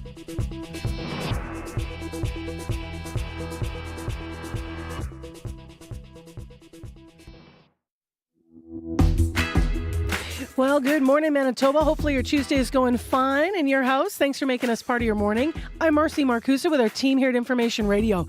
We're live in our studios on Portage Ave. And you're with CBC. 89.3 FM, 990 AM on the app or on YouTube. You are writing us today about Facebook. It turned 20 years old in the last week. We're asking what's it added to your life and what are the downsides. We'll get to some of your comments this half hour. Also, we're going to celebrate, the Juno Award nominees are coming out later this morning. And we're going to hear about one person that we already know is not nominated for an award, but is going to get a Juno for his lifetime of work. So stay tuned for that. But we begin with an interview about a family in Manitoba that's concerned and reaching out for help. It's a local bakery calling on Winnipeggers to help save their business after a severe illness has threatened to tear it apart. So we'll hear what's happened to the family and what the concerns are about this business straight ahead. Right now, let's get an update from Heather Wells. Good morning. Well, more help could be on the way for Winnipeggers struggling to pay for water. City Council's Water and Waste Committee has ordered a report on work the city is doing to support low-income residents who are having trouble paying for services. A second family is suing the city and Festival de Voyageurs over last year's walkway collapse at Fort Gibraltar. The parents say their son suffered a nerve injury when his left arm was fractured at the historic site. They say he's lost use of that arm. A similar lawsuit was filed by another family last August. You may recall 17 children and one adult were injured in that walkway collapse. I'll be back with more Manitoba news at 8:30. All right, thank you, Heather. You're welcome. Abby Adeyemi, I was trying to roll backwards to open the blind in the studio to see if it's still foggy, and my headphones are attached, so I was like the human version of pulling your car out when it's still plugged in. Oh dear. Snap me back to the mic like, nope. Oh dear. Is there still fog? What do we got? What I can tell you looking outside, it's actually tapering off right now, and I can see some cloudy skies crawl in upon us. But you need to watch out for any lingering patches of the freezing drizzle we experienced this morning and areas with fog. As we continue through the day, temperatures expected to peak at 2 degrees, and then the cloudy conditions will continue. Tonight, the cloudy cover will stay with us, and then return of the freezing drizzle is a concern, and fog patches will definitely be returning, impacting visibility. So you need to take it easy if you're out and about this evening. Right now, Winnipeg, we are at 1. All right, thank you, Abby Adeyemi. Nolan Kaler is in this morning, and we have had an active traffic situation. A very active traffic situation this morning, Marcy. The big one, southbound Pembina at Garwood, completely closed southbound because of a collision earlier this morning between a truck and a bicycle. Person taken to hospital in, we understand, in critical condition. So that is affecting southbound traffic on Pembina. That's just south of Confusion Corner. So you can imagine the delays that is causing. Police are on scene to divert traffic in that area. You're also losing the northbound median lane, Pembina at Garwood as well, because of emergency crews doing their work there. So that is the big story in traffic right now in the city of Winnipeg. We also had a call in from MC to let us know about a power outage in the area around the St. Vital Mall, which is shut down lights Meadowwood at St. Mary. So that's interesting in context because last night there were power outages in that part of town, but like Southdale area and kind of deeper. So this is still in the south part of town. Yes. So the traffic is backing up there as well. So do treat that intersection as a four-way stop. You're also dealing with a stalled bus northbound Osborne at McMillan. That's blocking the curb lane. That's causing delays going up Osborne towards Confusion Corner as well. So boy, goodness, there is issues in that part of the city. You're also losing your curb lane and mid lane eastbound on the Abinogi-Mikina between Pembina and River. A reminder that those lanes are closed for sewer work. If you see anything else out there on your commute in the final half hour of Information Radio, don't hesitate to get in touch with us on the CBC commuter line. The number is 204-788-3093.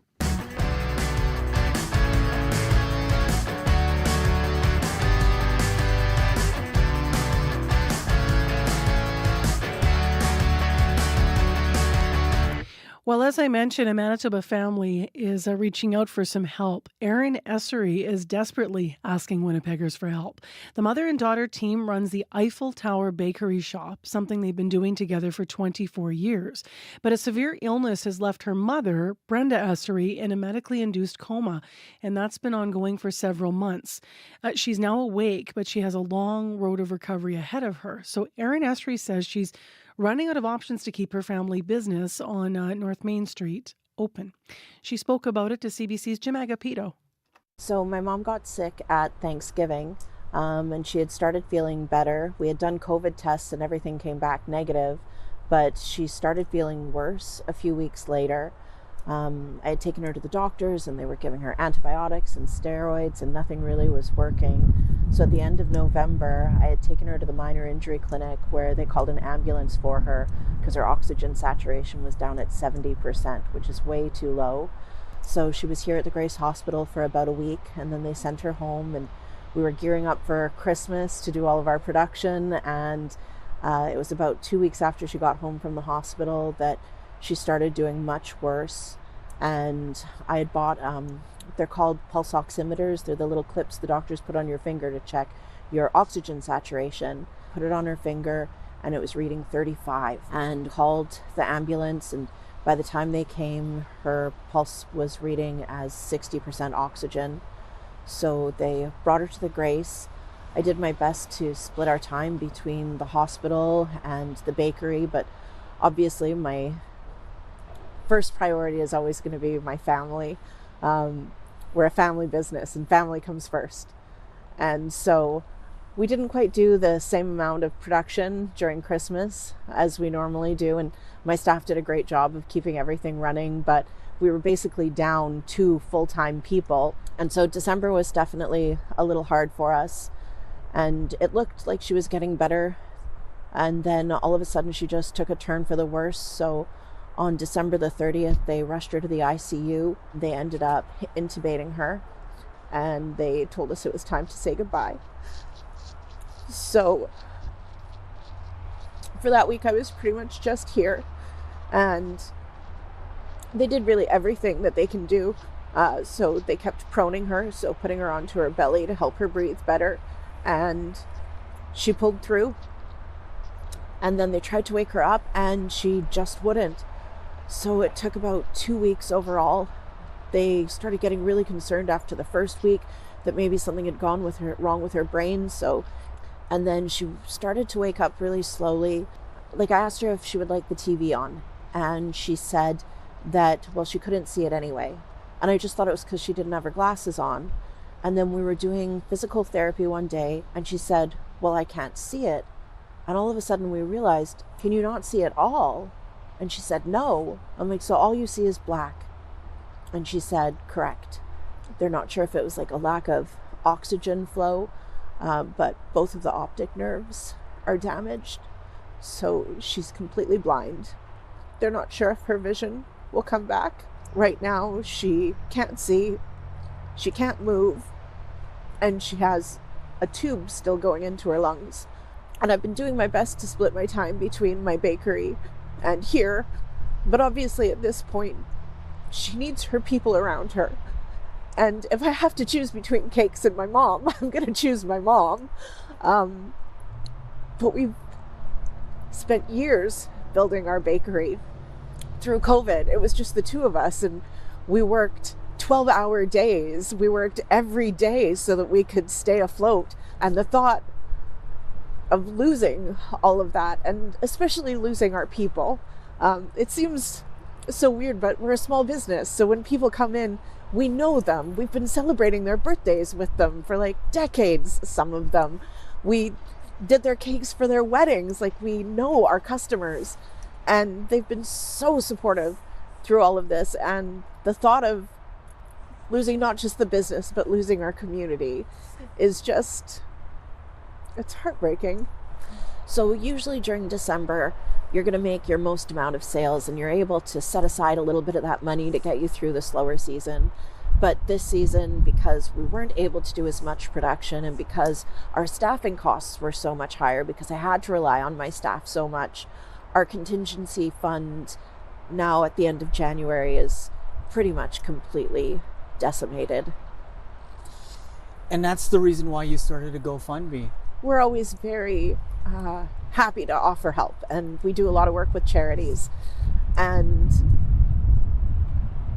I'm not necessarily as comfortable asking for help. And one night after I'd left here and I had paid all the bills and I was looking at it and I just couldn't see a way to make it work. I couldn't see a way to give my mom the support that she needed and also keep the bakery going. And this was just sort of the only option left, was to say I need help. Once she found out that we were at the point where we were kind of running out of our contingency fund, she told me, well, we have to make cakes. And I told her I can go to the bakery and I can make cakes, but it means that I can't be here with you too. And then she got really quiet. Her spirits weren't up. And if she's going to recover, she needs her spirits to be up. She needs her people with her. She needs to remember why she's working so hard to recover. CBC's Jim Agapito in conversation with Aaron Essery of Eiffel Tower Pastry Shop and Catering is the proper name of the business. And I apologize because I had inadvertently just said Main Street. It is not on Main Street. It is for a very long time been down on Pembina Highway. So they're having some concerns about their business due to an illness. Brenda Essery's mother has recently come out of a medically induced coma that she was in for several months. A podcast for runners that only works if you're actually running. A police recruitment campaign that capitalized on the popularity of true crime. And an alternative audio track for Disney's Pocahontas that tells the truth behind the fairy tale. We carry our ancestors with us. Putting the awe in audio on Under the Influence with Terry O'Reilly. Thursday morning at 11:30, 3:30 p.m. in Newfoundland. And on the CBC Listen app. 8:22 a.m. is the time, and in a moment, we're going to talk Junos. Today's the day when we're going to hear the nominees. However, first we have to turn our attention to some serious matters, power outages and issues on your commute. Nolan Kaler's popped back in with the update. So, of course, the big one so far, southbound Pembina at Garwood, still a huge issue this morning because of a collision between a vehicle and a bicycle that has sent a person into hospital in critical condition. So that's major impacts southbound Pembina at Garwood. We are also dealing with a power outage in the St. Vital area affecting about 820 customers per Manitoba Hydro.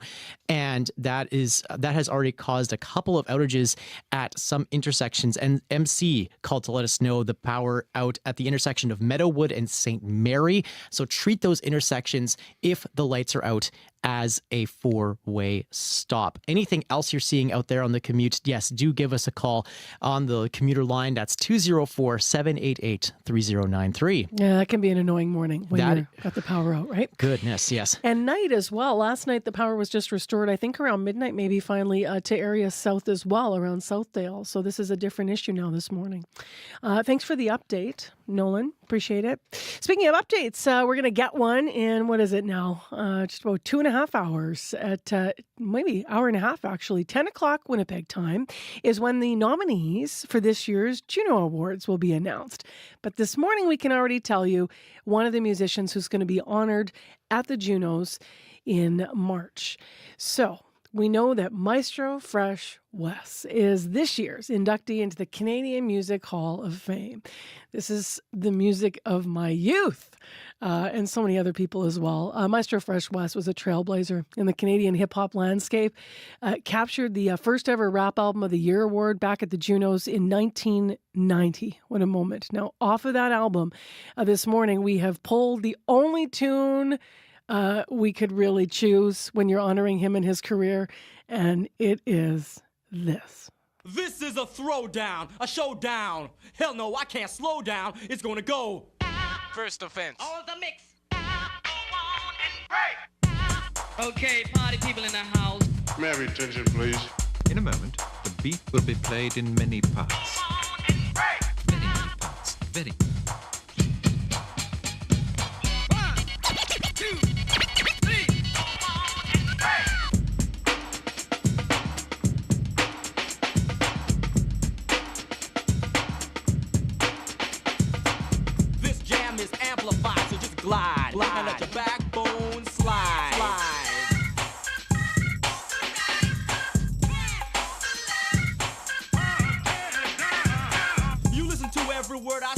reverb you heard I play, snaps the vertebrae. You try to cover, a hover me, a roast, a fake, a flag that I run a post, toast. I'm the most. DEF's how it goes. No X's or O's or tic-tac-toes. LTD knows this ain't a game, I'm on a mission. Call me a hip-hop tip-tactician. I rap is like a slab of clay that's shapeless. Chef ain't no shimmer, no glass is tasteless. A universe without light is lightless. That's why I always take time to write this. I'm holding in my hands before I start chiseling. Could be a rain or brainstorm or drizzling. Sun could be shining, sun could be showering. Practice makes perfect, I'm powering, flowering. My lyrics are awesome and tuning, voluming, blooming, I'm blossoming. Blowing away blockades and barricades. Make you black and blue from the blast to the blaze. It's a blood sport. Blood builds our bank. I make your vision go blurry while your brain goes blank into oblivion. Beats from box to box, the bass rocks from blocks and blocks. Let your backbone slide.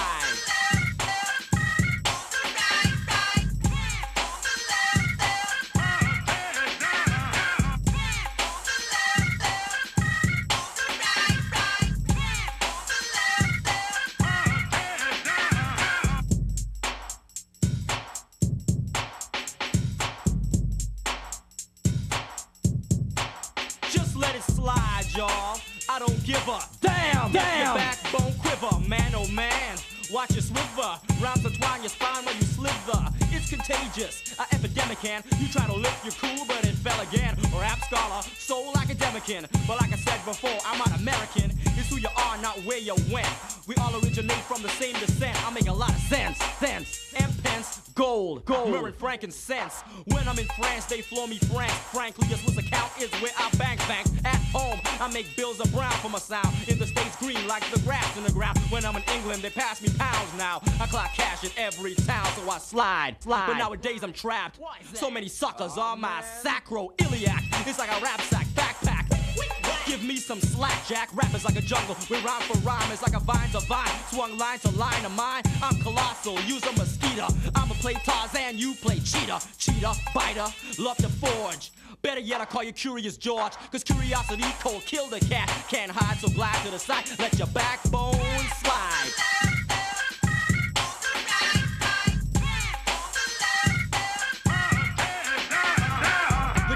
Is synchronism, yo. Check out my homeboy dance to the rhythm. Hey, this ain't forte. I'm coming double F, fortissimo FS for funky fresh. My DJ is LTD, mellow flex. You listen to the poetry pitch I project. Vocabulary golden beats from my rolling. Stone cold lyrics with the microphone I'm holding. Words are ripped, egos are stripped. I make sucker crews kick, Dick Van Dyke flips. I get busy, they're dizzy. They start to collide, they should have stepped off. I let it slide, but now they got brazen. Dry like a raisin, I glaze like a vase. I smack you like days until they realize they shouldn't have riff. It's 89, y'all, not Beethoven's 5th or 6th. It's a throwdown, I'm conducting it. The cause of high rise, I'm constructing it. 'Twas once a thought, pen and paper. Now it's a tower, a soul, a skyscraper. Let's get it out of hand, I've created a monster. My musical monologue makes you wanna move with the maestro. You feel high, so it's set. The blend, the crescendo is nice, yo. I'm the guy, the rhythm is a ride. To the fresh side and let your backbone slide.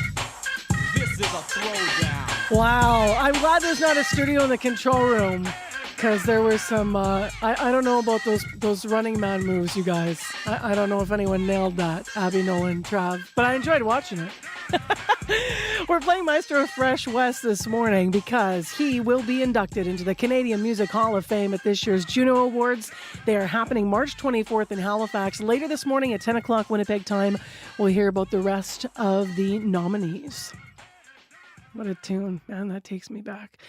Right now, let's go to listener lines briefly before we get to the news, because we asked you earlier this morning, speaking of back in the day, we were talking about Facebook. Facebook turned 20, past that milestone in the last week. We asked you your thoughts on it, for better or worse. Hi, my name is Shayna Plout, West Broadway, Winnipeg, and I remember when Facebook started, and I remember not joining it, and I've never joined it, much to the chagrin of many of my friends and family. But one of the main reasons is because I do have a really diverse range of friends and family who are on all different sides of the political spectrum, social spectrum, and I work hard to maintain that diversity of people in my life, but I also knew that if I was on Facebook, that would be a very easy way for discord to start, for there to be fights, for there to be hurt, for there to be misunderstanding through my Facebook. And I didn't want to do that. I didn't want to be a central part of that. So I chose to never join. And it's actually enabled me to have a much more robust and diverse and I would say peaceful range of people in my life. And I'm proud of that decision. Thanks for weighing in. 788-3205 to join that conversation. Your CBC Winnipeg News is next. This is CBC News. Good morning. I'm Heather Wells in Winnipeg. At 8:30, we got a bit of fog out there. It is 1 degree, some drizzle ending this morning, and then a high this afternoon of 2. Police are still at the scene of a crash that sent a cyclist to hospital earlier this morning. CBC reporter Megan Ketchison is on Pembina near Confusion Corner with the latest. Megan? Yes, investigators have just arrived here on the scene at Pembina and Garwood. What we have is a crash between a truck and a bike. One person was taken to hospital in critical condition, and we're waiting on that condition. Now, investigators are here on the scene to mark it out. Traffic is absolutely snarled. If you're heading southbound on Pembina Highway, just try to avoid this. Go down Corden instead to Stafford because people are turning onto the side streets. And I've already seen one fender bender happening northbound with people trying to get through. So traffic on Pembina Highway very slow at Garwood. We're hoping for an update soon from police on the condition of the cyclist. Reporting live, Megan Ketchison, CBC News. Thank you so much, Megan. Well, more help could be on the way for Winnipeggers struggling to pay for water. Council's Water and Waste Committee has ordered a report on work the city's doing to support low-income people having trouble paying for services. St. Boniface Councillor Matt Allard had tabled a motion calling for city staff to look at ways to protect people who are hit with high water bills. Committee Chair, Councillor Brian Mays, says it's hard to do that because the city doesn't track people's incomes. You know what everybody's house is worth, but you don't know what their income is. So how do you try and chart that out and be fair in terms of water rates? I mean, for everybody who isn't paying, the rest of us have to bear that cost. The motion still needs council approval. If passed, it heads back to the committee in September. Critics say a plan to fold a Northern hockey team for the sake of competition would be a disservice to players. The Norman North Stars compete in the Under-18 AAA Hockey League. That league is considering a proposal to fold the teams in Thompson and in Kenora and send those players to one of 10 other teams in the province.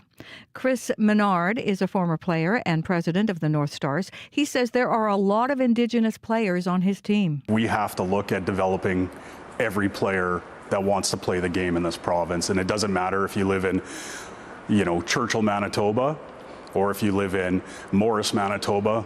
Those players should have an opportunity to play at the highest level they can play at. The league says no decision has been made, but it says data shows the league's current structure isn't fair or equitable to players across the province. A second family is suing the city and Festival du Voyageur over last year's walkway collapse at Fort Gibraltar. 17 children and one adult were sent to hospital when a walkway at the replica wooden fort collapsed during a school field trip. The parents say their son suffered a nerve injury after his left arm was fractured and has lost the use of that arm. They also accuse the city and Festival of failing to properly inspect and maintain the walkway's state. The accusations have not been proven in court. No statements of defense have yet been filed. A city spokesperson tells Radio-Canada they have no comment. A similar lawsuit was filed by another family in August. Making pottery hits the big time with a new reality TV show. The Great Canadian Pottery Throwdown premieres Thursday on CBC TV, and two of the artists in the running are from Manitoba. CBC's Emily Brass reports. You cannot put your heart and be attached to anything, ever. Jen Sonnenberg embraces the unexpected with her wood-fired pottery. Not everything survives the process, which can be heartbreaking for competitors in the Great Canadian Pottery Throwdown. I'm excited to see it. Oh, wow! Hosted by actors Seth Rogen and Jen Robertson from Schitt's Creek, potters throw, sculpt, and glaze under the cloth. Sonnenberg says her experience as a teacher, coach, and mom in rural Stonewall, Manitoba gives her an edge. Those timed challenges maybe were a little bit made for me. Kiefer Floreal throws pots in his back alley garage in Winnipeg. His specialty is the Japanese art of goyotaku. He imprints his pots with fish he caught himself. Floreal says being on the throwdown left a mark on his art and his work ethic. I'm definitely going to crank out a million pots and set a record. That's the goal. Emily Brass, CBC News, Winnipeg. You can find more news updated throughout the day. All you have to do is head to cbc.ca/Manitoba. Thank you, Heather Wells, for the You're morning. welcome. Big thanks to Heather, as well as Megan Ketcherson, Joni Nicolo out in our news department, our live team, Nolan Kaler, Travis Peterson, Abby Adeyemi, and all of our hardworking APs as well. Speaking of Abby, last look at the weather. Yeah, freezing, drizzle, and of course fog in the city. We're looking at high of +2 tonight. We're going to deep down to -2, and we just need to take care on the road out there. Yeah, for sure, because it's going to be below zero. Could get icy again, right? We've had lots of issues, Nolan, in the drive this morning. What do you want to leave us with in the commute? To echo what our Megan Ketcherson said, she's out on the scene at Pembina at Garwood. Just steer clear of that intersection altogether, as police are still on scene dealing with the aftermath of a collision between a truck and a bicycle southbound. You're also losing the northbound median lane there as well to try and get around that. And a power outage affecting customers in the St. Vital area could be impacting some of the intersections in the region, including one, Meadowood at St. Mary, that we know for sure lights are out. If you see that the lights are out, treat those intersections as a four-way stop. Up to speed this afternoon from 3 to 6 o'clock. We'll have you up to date with all of your latest traffic news to get you home later on this afternoon. All right, thanks, Nolan. Thank you. The Current is coming up next. Today they're talking about a national summit that's being held to combat car theft, which has been a big problem across the country, but especially in Ontario. So Matt Galloway is talking to people about solutions. That is next on CBC. I'm Marcy Marcusa. Thanks for making us part of your morning. Stay with us on 89.3.